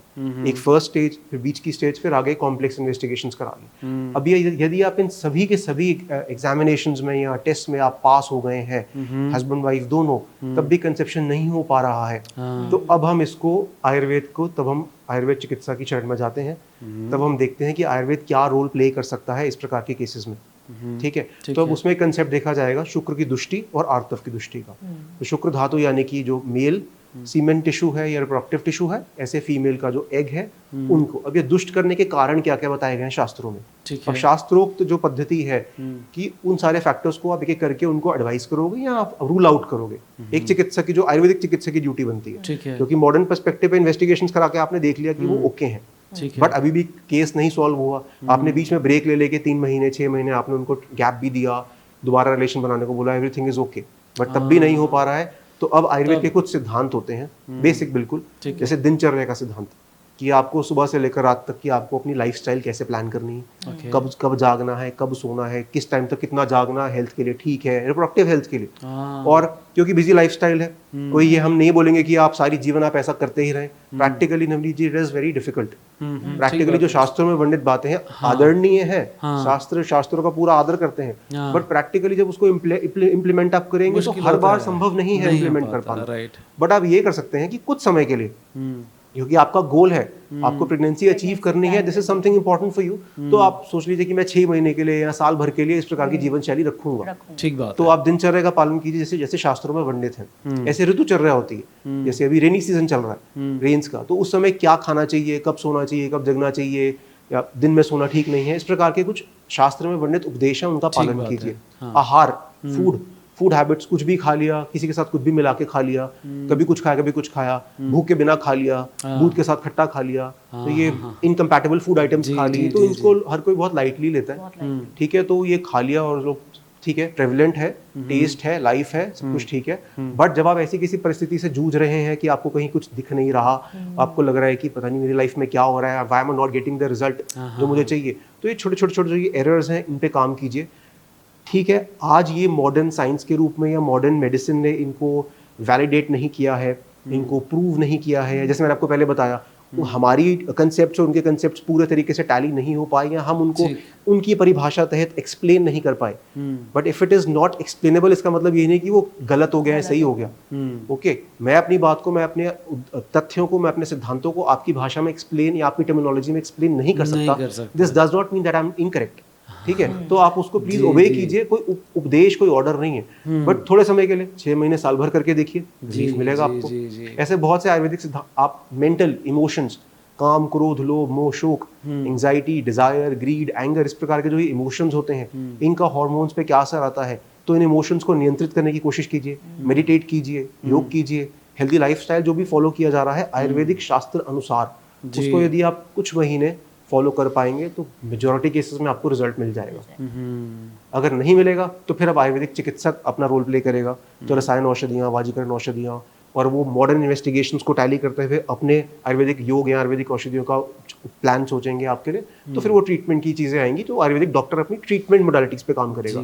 बट इनिशियली अगर लाइफस्टाइल करेक्शन, डाइटरी करेक्शन या आयुर्वेदिक सिद्धांतों को लाइफ में अपना के थोड़े समय के लिए सही, यदि आप रिजल्ट ले पाते हैं, तो आप ये अनएक्सप्लेन्ड जो ये क्वेश्चन मार्क है, क्योंकि अनएक्सप्लेन्ड इसलिए क्योंकि उनकी टर्मिनोलॉजी में एक्सप्लेन नहीं किया जा सकता। बट हमें शास्त्र कहते हैं कि यदि आप बहुत खट्टे रस का, कोई पुरुष मेल बहुत खट्टे रस का सेवन करेगा, बहुत एस्ट्रिंजेंट फ्लेवर्स का, मिंट, पेपरमिंट इत्यादि इस प्रकार के जो फूड आइटम्स होते हैं, इसका अति में सेवन करेगा, तो ये शुक्र धातु की दुष्टि करेंगे, उसको इम्प्योर करेंगे, या वो हेल्दी स्पर्म फॉर्मेशन नहीं हो पाएगा, ये शास्त्र कहते हैं। और देखा भी गया है बहुत हमारी प्रैक्टिस के दौरान, जो जिनकी हम हिस्ट्री लेते हैं, तो वो कहते हैं कि मेरी हैबिट्स में ये फूड आइटम्स का बहुत उपयोग करता हूँ, या डिजायर्स फूड हैबिट्स की ऐसी हैं, तो दिखता है वो मैच नहीं। जब वो छोड़ते हैं तो इम्प्रूवमेंट दिखती है। तो ये छोटी छोटी चीज़ें हैं, मानना ना मानना ये हर व्यक्ति के अपनी उस पर डिपेंड करता है कि आप एक्नॉलेज करते हैं शास्त्र में वर्णित बातों को या नहीं करते हैं। बट यदि आप एक्नॉलेज करते हैं, आप रिस्पेक्ट करते हैं और आप अपनाने के प्रयत्न करते हैं, तो आपको हेल्प होगी, क्योंकि बाकी सब पैरामीटर्स पे तो आप ओके हैं। ओके हो जाने के बाद यदि थोड़ी सी कोशिश इस तरफ करके देखें और यदि आपको रिजल्ट मिले, तो इससे तो अच्छा कुछ और बेहतर होगा ही नहीं। ये आपके लिए बेटरमेंट है। आयुर्वेद शास्त्र अगर किसी की मदद कर सकता है, थोड़े समय के लिए आप कोई कपल ट्राई कर सकते हैं, तो ये चीज़ें हेल्पफुल हैं। आजकल ये ट्रेंड बढ़ रहा है, बहुत सारे कपल्स इन चीज़ों को अब मानना शुरू हो रहे हैं, रिस्पेक्ट दे रहे हैं, कोशिश कर रहे हैं, रिजल्ट्स भी मिल रहे हैं। तो अनएक्सप्लेन को हम इस तरीके से फिलहाल सॉल्व कर सकते हैं। May be in due course of time, आगे आने वाले कुछ समय में अब हम देखें कि इन्हीं सारी पद्धतियों को, इन्हीं सारे विचारों को और आइडियोलॉजीज को मॉडर्न मेडिसिन या मॉडर्न रिसर्चर्स अपने किसी तरीके से एक्सप्लेन भी कर पाए, ये भी हो सकता है। तो this is the way out, जो अनएक्सप्लेन में आयुर्वेद का रोल इस तरीके से है। अब मेरा अगला क्वेश्चन आपसे है कि ये RPL यानी कि रिकरेंट प्रेगनेंसी लॉस, ये क्या होता है? दो या दो से ज़्यादा कंसेक्यूटिवली अगर एबॉर्शंस हो रहे हैं, स्पॉन्टेनियस मिसकैरेज हो रहे हैं, ठीक है, मतलब कंसेप्शन हुआ बट 20 वीक से पहले लगातार 2 बार या 2 से ज़्यादा बार मिसकैरेज हो गया, that means recurrent pregnancy loss हो रहे हैं। तो अगर मॉडर्न पॉइंट ऑफ व्यू से देखें तो 50% जो केसेस होते हैं उनका रीज़न होता है बैड क्वालिटी ऑफ ओवा या बैड क्वालिटी ऑफ स्पर्म। ठीक है, इसमें क्या होता है कि एक इसके रीजंस क्या हैं, क्वालिटी कैसे खराब हो जाती है एग की और स्पर्म की। ठीक है, या तो आपकी एज बहुत ज़्यादा है, लाइक 35 प्लस आप हो गए हो, फादर और mother, male and female both. Addictions हैं, वही स्मोकिंग है, अल्कोहल है, ठीक है, डाइट जंक फूड ज़्यादा लेते हो तो डेफिशिएंसीज हैं, न्यूट्रिएंट डेफिशिएंसीज आ गई हैं। ठीक है, और भी रीजंस हो सकते हैं, वही लाइफस्टाइल रीजंस हैं सारे के सारे, एक्सरसाइज, वेट नहीं है, आपका नॉर्मल वेट कैटेगरी में नहीं आते हो, या डायबिटीज है, थायराइड है, या बीपी है, ये सारे रीजंस हो गए। तो उसको ऑलमोस्ट अनएक्सप्लेन्ड से भी रिलेटेबल बनते हैं, दोनों आसपास आते हैं। जब आप करेक्शन करोगे तो सभी सिस्टम्स का करोगे, सारे इन्वेस्टिगेशंस को ठीक करोगे। बट ये है कि रिकरेंट प्रेगनेंसी लॉसेस में कुछ इन्वेस्टिगेशंस एडिशनल होते हैं कि बार-बार पैटर्न दिख रहा है, तो क्या कि हम इनके सेल्स हैं, या फिर इस पे भी अलग अलग राय बनेगी। यूट्राइन इनके सेल्स अलग होते हैं और सिस्टमिक इनके सेल्स अलग होते हैं, तो डिफरेंस ऑफ ओपिनियन, मतलब हर किसी की अपनी, हर डॉक्टर की अपनी सोच होती है, वो अलग हो भी सकती है, but we do respect it. दूसरे की सोच को भी रिस्पेक्ट करो, उनकी भी बात को सुनो, समझो, सीखो, अप्लाई करो। हम अपनी बात को बोलें, खुद उसको अप्लाई करें। तो जहाँ से जितना ज़्यादा ज्ञान मिलेगा, किसी ने अगर कोई एडवाइस दी कि मेरी रिसर्च ये कहती है कि ऐसा करने से ऐसा हो सकता है, तो उसको ध्यान देने में, उसको कंसिडर करने में कोई दोष नहीं। That is the way to approach a recurrent pregnancy loss case. अभी ये वैसे बढ़ भी रहे हैं, प्रेवलेंस बढ़ रही है, क्योंकि बहुत से ये अनएक्सप्लेन कैटेगरीज, लाइफस्टाइल जैसा है हमारा, तो ये कारण बढ़ रहे हैं। राइट। तो बैड क्वालिटी गैमेट्स में होता क्या है कि गैमेट्स में जो हमारा एक जीनोटाइप होता है ना, मतलब 46 क्रोमोसोम्स होते हैं ह्यूमन बॉडी के सेल्स में, ठीक है, बट स्पर्म और ओवा में 23 होते हैं। अच्छा। उसका हाफ होता है। तो ये हाफ कैसे होता है कि जो सेल 46 क्रोमोसोम वाला है आपकी ओवरी के अंदर और आपके टेस्टिस के अंदर, उसी से स्पर्म बनेगा, उसी से एग बनेगा, ठीक है, राइट। तो वो सेल डिवीजन होता है। तो एक सेल से आपके 4 ओवा बन जाते हैं, चारों में 23 क्रोमोसोम्स होते हैं। ओके, ठीक है। तो ये बहुत ही एक फाइन, एक बहुत ही कॉम्प्लेक्स प्रोसेस है, सेल डिवीजन, मियोसिस इसको बोलते हैं। अब इसमें होता क्या है कि 23 क्रोमोसोम्स जैसे मैं बता रही हूँ, तो उनका नंबर है, नंबर 1, नंबर 2, नंबर 3, नंबर 4। तो जब सेल डिवाइड हुआ, ठीक है ना, 46 से 20, पहले 46 डबल हो जाते हैं, 46 और 46 हो जाते हैं, फिर 23, 23, 23, 23, तो 4 गैमीट बन गए, 4 एग बन गए, 4 स्पर्म बन गए। ठीक है। तो जब ये अलग अलग हो रहे होते हैं, तो किसी एग में 23 की जगह 24 आ जाते हैं। अच्छा। तो जैसे सपोज क्रोमोसोम नंबर 18 है, तो वो उसमें 1 ना आके 2 आ गए, ठीक है, तो उसमें हो गए 24। ठीक बात है। तो वो नॉर्मल तो नहीं है ना, बैड क्वालिटी एग है। ठीक है। अब स्पर्म नॉर्मल है 23 क्रोमोसोम्स वाला, और ये 24 क्रोमोसोम्स वाला एग है। अब ये मिल गए, मीट हो गए, तो क्या बना, 47 क्रोमोसोम्स वाला जाइगोट बन गया, जिसके अंदर 18 नंबर वाला जो क्रोमोसोम है वो 3 है, जो कि 2 होने चाहिए। तो उसको बोलते हैं ट्राइसोमी 18। तो ये क्रोमोसोमल एब्नॉर्मैलिटी है। तो क्रोमोसोमल एब्नॉर्मैलिटी है, और ये मोस्टली 35 इयर्स के बाद ये देखी जाती है। तभी कहते हैं एज से पहले प्लान कर लो प्रेगनेंसीज, अदरवाइज फिर रिस्क बढ़ेगा, चांसेस बढ़ जाएंगे। एज सबसे सही मानते हैं आप लोग जनरली? आई थिंक 35 से पहले, 35 से पहले, बिफोर 35। हां, 22 to 35, 25 ऑनवर्ड्स। ठीक है। थोड़ी प्रैक्टिकलिटी ऑफ लाइफ भी देखी जाती है, स्कूल एजुकेशन, पढ़ाई, बिजनेस। अब आजकल यूथ की शादी नहीं करनी पहले, तो फिर करनी है तो फिर सक्सेस पैडों पे खड़ा होना है। तो वो और हर ये सोशल जो क्या समझ लिए कि सिचुएशंस है, हर किसी की कोई सही कोई गलत नहीं, तो करियर भी ज़रूरी है, फैमिली प्लान करना भी ज़रूरी है, हर चीज़ इंपॉर्टेंट है। हर किसी की परिस्थिति एग्जैक्टली सेम नहीं होती। किसी के पास फाइनेंसेस अच्छे हैं तो बट हेल्थ अच्छी नहीं है, किसी की हेल्थ अच्छी है तो फैमिली में कोई प्रॉब्लम आ गई, तो ये डिसीजन हम किसी को क्रिटिसाइज नहीं कर सकते। ठीक बात है। बट अगर आपके कंट्रोल में है सब चीज़, आप डिसीजन लेने के लिए सक्षम है, ईश्वर की कृपा है आप पे, पैसा है, हेल्थ है, सब कुछ आपके फेवर में जा रहा है, तो जितना जल्दी हो सके उतना मैरिज और प्रेगनेंसी प्लान करेंगे तो हेल्पफुल रहेगा, उचित रहेगा। राइट। आजकल जो हस्बैंड वाइफ्स हैं उनकी सोशल लाइफ हो गई या सोशल ट्रेंड्स हैं, उनकी लाइफस्टाइल पे इससे क्या इम्पैक्ट पड़ रहा है और किस तरह से उनकी लाइफस्टाइल्स के चलते रिलेशनशिप्स पे इम्पैक्ट एक तो भी हमने डिस्कस किया कि यही लेट मैरिजेस, ठीक, और ये तो कंसेप्ट को मॉडर्न मेडिसिन वाले भी एक्सेप्ट करते हैं कि जितना लेट होता रहेगा उतना quality of gametes, quality of sperms और क्वालिटी ऑफ एग्स कॉम्प्रोमाइज होगा, उतना हेल्दी नहीं रहेगा। अब वही बात सोसाइटी का इम्पैक्ट है, हर किसी को लाइफ में कुछ बनना है, कुछ अचीव करना है, तो हम किसी को पिन पॉइंट या कमेंट नहीं करेंगे कि आप करियर पे ध्यान मत दीजिए या फैमिली पे ध्यान मत दीजिए, पढ़ाई पे ध्यान मत दीजिए।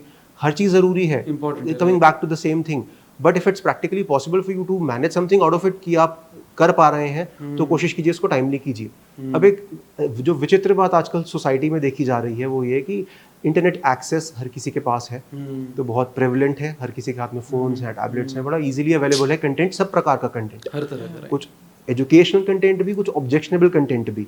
अब जो यूथ है हमारा, यंगस्टर्स हैं, टीनेजर्स हैं, तो इनमें क्या देखा जा रहा है कि कंटेंट आप क्या देख रहे हैं, क्या नहीं देख रहे हैं, ये कोई रेगुलेट करना बहुत मुश्किल हो सकता है।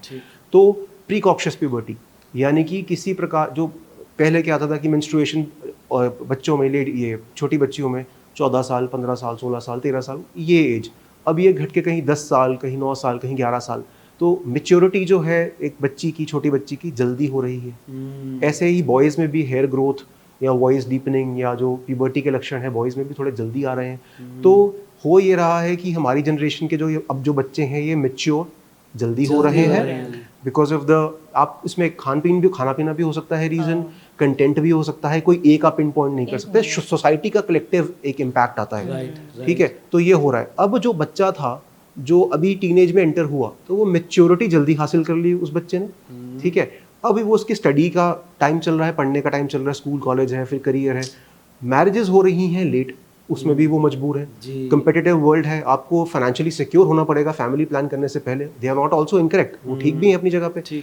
मेच्योरिटी इन विषयों को लेकर जल्दी आ गई, मैरिज हो रही है लेट 20s, लेट 30s में जाकर, तो बीच में इतना बड़ा एक गैप आ गया। ठीक है, अब इस वॉइड से हुआ ये कि आपका जिस समय आपका शरीर रिप्रोडक्शन के लिए या फैमिली प्लानिंग के लिए, जब आपका शरीर मेच्योर है, तैयार है, तब आप प्रैक्टिकली शादी प्लान नहीं कर सकते, बेबी प्लान नहीं कर पा रहे होते। ठीक है, ये इतने सारे सोशल कॉजेज हैं जो कि एक्सेप्टेबल हैं। हर कोई बेचारा कोई परेशान है, कोई मजबूर है, अपनी अपनी प्रायोरिटीज़ हैं, किसी के खिलाफ कोई स्ट्रिक्ट या हार्श वर्ड्स नहीं है, बट ये मजबूरियां हैं हर किसी की अपनी अपनी। तो अब ये बीच में जो ये गैप आया 10 साल, 12 साल, 15 साल का जो गैप आया, इस गैप में हुआ ये कि आपकी सेक्सुअल मेच्योरिटी की जो एज थी, जो आपके लिए हेल्दी प्रेगनेंसी की, हेल्दी बच्चे की जो एज थी, आप उसको क्रॉस करते हुए जा रहे हैं। आपने 30+, 35+ में जाके अपनी मैरिज प्लान की, तो हुआ ये कि आपका एक्सपोजर इस प्रकार के कंटेंट और इस प्रकार के थॉट को पहले था, क्योंकि आप उसको एक्लिमेटाइज, एडजस्टमेंट हो गया, आपके लिए नॉर्मल हो गया। ठीक है, तो अब देखा जाता है हमारे पास पेशेंट्स आते हैं कि डिजायर इश्यूज, कि मैं 35-36 में मैंने मैरिज प्लान की, मेरा वाइफ के लिए डिजायर नहीं बन रहा है, रिलेशन बनाने का मेरा मन नहीं कर रहा है, because it is very monotonous. तो अब उनके लिए अभी बेबी प्लान करना एक प्रोसीजर बन गया, एक इट इज़ अ प्रक्रिया, ये एक प्रोसेस है कि ये लाइफ का एक टारगेट है, घर बनाना है, गाड़ी लेनी है, चलो बच्चा प्लान करना है, तो वो टास्क के रूप में उसको लेते हैं। कोई उसमें इंटरेस्ट, कोई चार्म, कोई अट्रैक्शन, वो विद एज डाउन चला जाता है। तो this is how social situation से इनफर्टिलिटी की प्रॉब्लम लिंक हो जाते हैं। And again to add on, this is not against any social concept या एनी सोशल नॉर्म, कोई सबकी प्रथाएं हैं, हर कोई अपनी अपनी सिचुएशन में सच्चा है, कोई जानबूझ के कोई ये करे तो वो बात अलग है, बट एजुकेशन इज़ इम्पॉर्टेंट और कंटेंट भी देखना है। वो आपको फिल्टर लगाना है अपने बच्चों के लिए, हमें क्या कंटेंट देखना, बच्चे देखें, हमारे यहाँ टीनेजर्स देखें, और वो भी खुद मॉरली रिस्पॉन्सिबल बने कि हमें what is the right age to watch a content, हमें क्या देखना है, कब देखना है, अपनी लाइफ को कैसे कैसे प्लान करना, लाइफ की स्टेजेस को सही समय पे प्लान करना है। अनफॉर्चुनेट इवेंट्स हो रहे हैं, किसी की लाइफ में कोई डिले हो गया तो उसमें तो किसी का कोई दोष नहीं है। But if it's possible for you to manage your life and plan it in a correct way कि मेरा बच्चा अभी यूथ है, अभी स्पोर्ट्स में ध्यान देगा, पढ़ाई में ध्यान देगा, फिर एडोलेसेंट एज आएगी, स्कूल जाएगा, कॉलेज जाएगा, करियर बनाएगा, फिर शादी प्लान करेगा, सब कुछ टाइमली होता रहेगा, तो उससे तो अच्छी कोई चीज़ नहीं होगी। तो सोसाइटी का इम्पैक्ट थोड़ा बहुत तो आता ही आता है, आप उसको अवॉइड नहीं कर सकते। बट अगर कोई कर सकता है, कोई स्मार्टली मैनेज कर पा रहा है, तो वो इन सारी चीज़ों से करे और बेनिफिट मिलेगा उनको। बट ये भी सकते हैं प्रैक्टिकल लाइफ। ठीक। इसीलिए फिर फर्टिलिटी इश्यूज बढ़ रहे हैं आजकल। जी। सो मैं अगर पूछूं कि भारत की कौन सी हर्ब को सुपर हर्ब कहेंगे आप?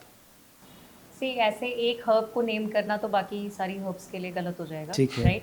एक Disrespect कैटेगरी उनकी। डिसरिस्पेक्ट हो जी। जाएगी, क्योंकि सबकी अपनी अपनी क्वालिटीज ठीक हैं। है। क्योंकि टारगेट क्या है, क्या उस आपको पे रिजल्ट डिपेंड चाहिए, करता है, राइट? उस पे डिपेंड करता है कि ठीक। ये सुपर हर्ब है। पर आप एक कैटेगरी बोल सकते हो, जैसे मैंने पहले भी आपको बताया कि रसायन, आप उस ब्रांच को, और रसायन, जितनी भी रसायन है ना, हर्ब्स है, वो सुपर हर्ब्स है।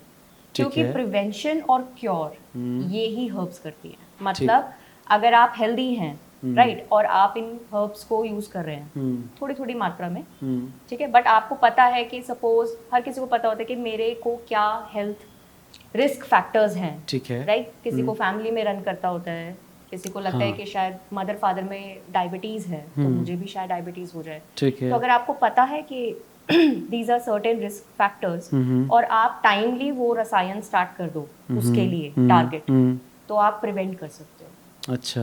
एंड अगर आपको हो जाता है तो आप क्योर भी कर सकते हो। सो दीज आर रसायंस। दूसरा एंटी एजिंग है, ठीक है, तो इसमें अश्वगंधा भी आता है, शतावर भी आता है, गुड़ूची भी आता है, आंवला भी आता है, मुलेठी भी आता है। अगर क्लोजेस्ट टू क्लोजेस्ट मुझे कोई बोलेगा कि सुपर हर्ब, फिर भी मुझे टैग करना है किसी हर्ब को, तो आई वुड कॉल आंवला, बिकॉज औषध भी है, आहार भी है। ओके। आप डाइट में भी कितना यूज करते हो, मुरब्बा, ठीक है, आंवले का जूस लोग पीते हैं, पाउडर, ठीक है, और मेडिसिन में कहाँ च्यवनप्राश, सबसे ज्यादा उसका जो कंटेंट है आंवला है, कितना इम्यूनिटी बूस्ट करता है। और आंवला क्या 12 महीने खाया जा सकता है? आंवला का हार्वेस्ट टाइम वैसे अक्टूबर, नवंबर, दिसंबर होता है, ठीक है, बट क्योंकि प्रिजर्व कर सकते हो आप मुरब्बा फॉर्म में, तो आप समर्स में खा सकते हो, तो फिर आप उसका पाउडर कर सकते हो, उसको ड्राई करके पाउडर कर दिया तो उसकी शेल्फ लाइफ बढ़ गई, ठीक है, तो आप उसकी फॉर्म्स अलग अलग करोगे तो ऑलराउंडर ईयर ले सकते हो। फ्रेश आंवला की बात करोगे तो थोड़ा लिमिटेड टाइम, ऑटम विंटर्स में बेस्ट मिलेगा आपको। इकोनॉमिकल है, इजीली अवेलेबल है, विटामिन सी, बहुत बेनिफिट्स है, the list is never ending. शीत वीर है, ठंडा है, तो आपको गर्मी की चिंता नहीं कि मुझे गर्मी हो जाएगी, ऐसा कुछ नहीं, तो इट्स वेरी बेनिफिशियल, इकोनॉमिकल, तो इसलिए इसको रिस्पेक्ट देते हैं। इवन धनतेरस के दिन, धन्वंतरि दिवस पे आंवला की पूजा होती है, तो इसलिए इसको सबसे श्रेष्ठ माने ईजिली, मतलब हमारे नज़रिए में इसको श्रेष्ठ आप उपाधि दे सकते हैं जी, सुपर हर्ब की। जी, आयुर्वेद की बात करते करते फिर धन्वंतरि जी की बात आ गई। मैं कोई किस्सा आपसे, हिस्ट्री से जुड़ा कोई किस्सा आपके नज़र या दिमाग में है जो आपने कहीं पढ़ा है आयुर्वेद से जुड़ा, आप सुनाना चाहेंगे? जैसे भी आंवले की बात कर रहे थे, तो इसी से जुड़ा एक किस्सा है ऋषि च्यवन का, च्यवनप्राश से संबंधित ये किस्सा है। भृगु वंश के एक प्राचीन काल में एक महर्षि थे ऋषि च्यवन, तो एक दिन वह जैसे समाधि में बैठे बैठे लंबे समय तक उन पे मिट्टी की परत जम गई, ठीक है, समाधि में। तब उसी समय वहाँ पे जो राजा थे उस क्षेत्र के, सरियाती राजा, तो वहाँ पे वह भ्रमण के लिए आए अपने परिवार के साथ। उनकी बेटी थी एक सुकन्या, ठीक है। अब वो बेटी जो थी वह उत्सुकतावश वह वो आश्रम में भ्रमण कर रही थी, तो उनको वो मिट्टी की आकृति दिखी, मानव जो बॉडी ह्यूमन फॉर्म में, वो उनको मिट्टी की आकृति दिखी। तो आउट ऑफ क्यूरियोसिटी की उत्सुकतावश उन्होंने ज़मीन से एक वो लकड़ी उठाई और ना उसको, उस आकृति को छेदना देखा कि क्या है इसमें। अब गलती से, आउट ऑफ मिस्टेक, तो वो जो वो लकड़ी थी वो उन्होंने उनकी आंखों को चोटिल कर दिया, तो वहाँ से ब्लड निकला। तो घबरा गई, अपने फादर के पास गई और ये सारी उनको कहानी, ये जो घटना घटी वो बताई। अब राजा आउट ऑफ गिल्ट, बुरा लगा उन्हें, गए ऋषि च्यवन के पास, उनसे उनका परिचय पूछा, अपना परिचय दिया, और इस जो कृत्य हुआ, जो ये गलती से जो हुआ उनकी बेटी से, उसका पश्चाताप करने हेतु उन्होंने अपनी बेटी को, ऋषि च्यवन को, ऋषि पत्नी के स्वरूप में सौंप दिया कि मेरी बेटी से ये त्रुटि हुई है, तो अब इसका भरपाई ये खुद ही करेंगी, ये आपकी सेवा करेंगी और पूरा आश्रम की देखरेख करेंगी, she is your wife now. तो ये ऐसे हो गया। अब ऋषि च्यवन जो थे वह काफ़ी एजेड थे, काफ़ी लंबे समय से समाधि में थे, तो जो ये सुकन्या है, जो राजा की पुत्री, उन्होंने काफ़ी समय तक ऋषि च्यवन की सेवा की। अब ऋषि च्यवन पे जो अपने दाम्पत्य जीवन की जो रिस्पॉन्सिबिलिटी आई, एज अ हस्बैंड अपनी रिस्पॉन्सिबिलिटीज निर्वाह करने में वे सक्षम नहीं थे, ही वॉज एजेड। तो जब उन्होंने देखा कि मेरी जो पत्नी है, she is doing all the work, सारी रिस्पॉन्सिबिलिटीज वो निभा रही हैं जो उनके अपने धर्म की बनती हैं, मैं नहीं निर्वाह कर पा रहा, तो जो देव चिकित्सक थे अश्विनी कुमार, उनको ऋषि च्यवन ने बुलाया, आवाहन किया, उनसे प्रेयर की, उनको अपनी व्यथा बताई। तो अश्विनी कुमारों ने च्यवनप्राश उनके लिए निर्माण किया, इस अवलेह का, जिसको हम च्यवनप्राश कहते हैं। इसका सेवन फिर ऋषि च्यवन ने किया और ऋषि च्यवन ने फिर युवावस्था को प्राप्त किया, बल पौरुष पराक्रम प्राप्त किया और फिर अपनी दाम्पत्य जीवन का निर्वाह किया। तो ये स्टोरी है। हुआ ये है कि chyawanprash, this explains the importance of chyawanprash, कि एक वृद्ध व्यक्ति को यंग करने की शक्ति है च्यवनप्राश में। बट अब युग अनुरूप हुआ क्या है कि ये सतयुग की बातें, त्रेता युग की बातें, ग्रेजुअली शास्त्र बताते हैं कि जैसे जैसे युग आगे बढ़ते हैं, सतयुग से त्रेता, त्रेता से द्वापर, द्वापर से कलयुग, तो जो औषधियाँ हैं या ह्यूमन वैल्यूज़ हैं, फूड आइटम्स हैं, संसार में उपस्थित हर एक वस्तु का 1/4 क्षय होता है, ह्रास होता है, यानी कि उसका क्वालिटी डिटीरियोरेट होती है। तो जो आंवला सतयुग में होगा उसका 1/4 क्वालिटी रह जाएगी उसकी त्रेता में। ऐसे घटते घटते अब कलयुग चल रहा है तो औषधियों की उतने इम्पैक्ट या उतनी क्वालिटीज नहीं रही। बट फिर भी क्योंकि हम सब कलयुग में हैं और ये एक उत्तम रसायन है, चिकित्सक की देखरेख में, उनके परामर्श से जब च्यवनप्राश का कोई व्यक्ति सेवन करेगा तो बहुत लाभ होगा। This is a story which is ये कि ये च्यवनप्राश बनाया कैसे गया, कब बनाया गया, क्या इसकी नीड थी। फैंटास्टिक स्टोरी, बहुत बहुत कमाल थी। चलिए इसी के साथ before we wrap up the show, मेरे पास कुछ क्वेश्चंस हैं, ये मिथ हैं या फैक्ट हैं, आपको मुझे बताना है। तो सबसे पहला, आयुर्वेद से रिजल्ट्स देर से मिलते हैं। ये दिस इज अ मिथ, क्योंकि अगेन कंडीशंस अप्लाई होता है कि आप रोग क्या है। If it is a deep rooted disease, बहुत क्रॉनिक प्रॉब्लम है, बहुत लंबे समय तक प्रॉब्लम है और आप सोचें कि वो तुरंत ठीक हो जाएगी आयुर्वेद खाने से, तो ऐसा होगा नहीं। उस रोग को भी ठीक करने में समय लगेगा। तो this depends on the disease. दूसरा, it also depends upon the patient. जो रोगी है वो आपकी आज्ञा का पालन कर रहा है, चिकित्सक की, डॉक्टर की, वो बात मान रहा है नहीं मान रहा है, इस पर डिपेंड करता है। कोल्ड कफ है, हमने सितोपलादी चूर्ण उनको दिया कि आप सेवन करें, वो साथ में दूध सेवन करें या दही खाएं, तो क्लैश हो जाएगा, तो रिजल्ट देर से आएगा। दूसरा, आप औषधि का जब आप चयन करें तो आप चूर्ण के रूप में मेडिसिन का प्रयोग कर रहे हैं, वटी गोली के रूप में प्रयोग कर रहे हैं कि आसवरिष्ठ के रूप में प्रयोग कर रहे हैं, the form of the medicine that also plays an important role, कि कितना आप जल्दी ट्रीटमेंट चाहते हैं। आसवरिष्ठ का प्रयोग करेंगे तो जल्दी रिजल्ट आएगा। अब ये सारी हुई आपका मेडिसिन की बात और ट्रीटमेंट की बात। अब यदि कोई सोचे कि मुझे तुरंत सिम्टोमैटिक रिलीफ चाहिए, तो आयुर्वेद शास्त्र में ये भी ऑप्शन अवेलेबल है। एसिड रिफ्लक्स हुआ, आपको हार्ट बर्न हो रहा है, तो आप 1 चम्मच अविपत्रिकर चूर्ण को पानी के ग्लास से दें, आपको विद इन सेकेंड्स रिलीफ मिलेगा। बट आप इसको, ये लाक्षणिक यानी कि सिम्टोमैटिक रिलीफ हुआ। कंप्लीट ट्रीटमेंट की पेप्टिक अल्सर है, गैस्ट्राइटिस है, तो उसका लंबे समय तक ट्रीटमेंट, तो वो ट्रीटमेंट समय लेगा। बट अगर आपको रिलीफ चाहिए किसी रोग में, तुरंत रिलीफ की ऑप्शन भी आयुर्वेद शास्त्र हमें देता है। तो it is not slow, this depends upon lot of situations. Ayurveda सिर्फ छोटी मोटी बीमारियों को ही ठीक कर सकता है। It's a myth. छोटी मोटी तो हो ही जाती है, बड़ी वाली भी हो जाती है। ठीक है, जैसे कि आमवात है, विच इज रूमेटॉइड आर्थराइटिस, उसका वर्णन मिलता है, वो भी उसका ट्रीटमेंट दिया हुआ है। शियाटिका, आपको पता होगा कितना कॉमन है, ग्रदसी नाम से इसका वर्णन मिलता है, इसका भी चिकित्सा है। देन वी हैव मधुमेह, डायबिटीज जी, तो इसका भी पूरा बताया गया है कि पैथोजेनेसिस कैसे होता है और क्या चिकित्सा है। राइट, इनफैक्ट आचार्य चरक ने बताया है, आप ये देखोगे कि उन्होंने प्रिंसिपल समझाए, ठीक है ना, कि कैसे रीड करोगे आप बॉडी पेशेंट की, ठीक है, फिर कैसे उस रीडिंग्स को मैच करोगे कि इतनी सारी जड़ी बूटियां हैं, उनमें क्या क्या गुण हैं, आप क्या दोगे तो वो क्या असर करेगी, क्या प्रभाव करेगी। राइट, सारे सिद्धांत हमें समझा दिए। और उन्होंने जब डिजीजेस मेंशन की तो उन्होंने लिमिटेड नंबर डिजीज मेंशन की, पर उन्होंने बोला कि आगे आने वाले युगों में डिजीजेस भी तो कॉम्प्लिकेटेड हो सकती हैं और कोई न्यू डिजीजेस भी उत्पन्न हो सकती हैं। ठीक बात है। तो फिर मैं जो सिद्धांत किसी अपने स्टूडेंट्स को सिखा रहा हूँ, आपकी ड्यूटी ये कि आप उन सिद्धांतों को फॉलो करो।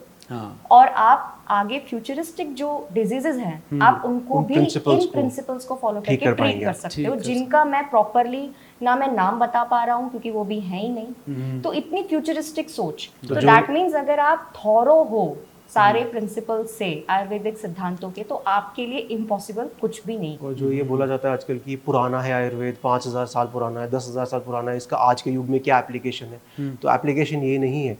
ये जो प्रिंसिपल्स हैं ये सत्य हैं, ये अटल है, ये वात पित्त कफ सिद्धांत, ये ब्रह्मा विष्णु महेश, ये सत्य हैं। सूरज पूर्व दिशा से उगेगा, तो ये जो कुछ सिद्धांत है ये अटल सत्य है। हाँ। यदि इन सिद्धांतों को आप फॉलो करते रहोगे तो ये सिद्धांत अमर है, और ये सिद्धांत आज भी उतने एप्लीकेबल है जितने 5000 वर्ष पहले थे, और ये 5000 वर्ष आगे भी उतने एप्लीकेबल रहेंगे। तो ये पुराना नहीं है, it is true, it is eternal. पहले भी था, इट इज एटर्नल, पहले भी था, आज भी है और आगे भी रहेगा। ठीक बात। नेक्स्ट आपके लिए आयुर्वेद सिर्फ बुजुर्गों के लिए? It's a myth, completely myth. क्योंकि ब्रांचेस में एक कौमार भृत्य ब्रांच है आयुर्वेद की 8 ब्रांचेस में से, जो स्पेशली बच्चों के डिजीजेस को ट्रीट करती है। तो वहाँ पर डोजेस बताई गई हैं, बच्चों को क्या क्या डोजेस देनी है दवाइयों की, सबसे छोटी से छोटी मात्राएं, पूरा प्रॉपर एक्सप्लेन किया गया है एज वाइज कैसे आप डोज धीरे धीरे बढ़ाओगे। स्त्री रोग, फीमेल के जितने भी रोग हैं 20 टाइप के यूनि व्यापक, मतलब रिप्रोडक्टिव ऑर्गन से रिलेटेड डिजीजेस एक्सप्लेन की गई हैं। तो स्त्रियों के रोगों का वर्णन है, ठीक है। उसके बाद आप कहेंगे कि मध्य अवस्था के जो लोग हैं, युवा अवस्था के जो लोग हैं, उनके लिए वाजीकरण बताया गया है।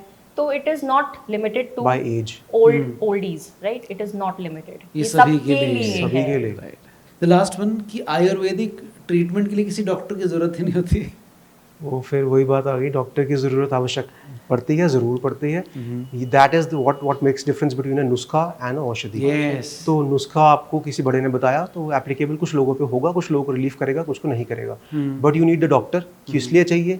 रोगी की परीक्षा कौन करेगा कि रोगी के शरीर में कहाँ दोष है, क्या प्रॉब्लम है, seriousness of the disease end of the complications, वो डॉक्टर जज कर सकता है। दूसरा, रोग की परीक्षा कि जो ये डिजीज है ये कितनी कॉम्प्लिकेटेड है। रोगी की परीक्षा की उसका मानसिक बल, क्या वो औषधि को सेवन कर पाएगा, क्या वो विथस्टैंड कर पाएगा। तो बहुत सारी परीक्षा, औषधि की परीक्षा, क्या ये औषधि रिजल्ट दे पाएगी, इसकी डोजेज क्या होगी। तो ये सारी कैलकुलेशंस एक चिकित्सक ही कर सकता है, डॉक्टर की इंपॉर्टेंस है।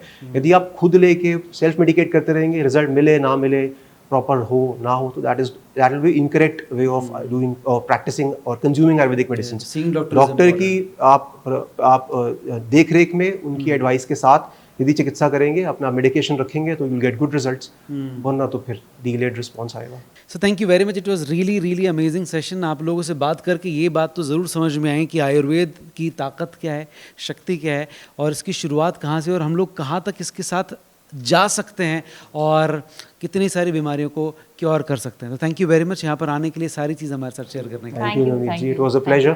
Thank you very much. Thanks a lot.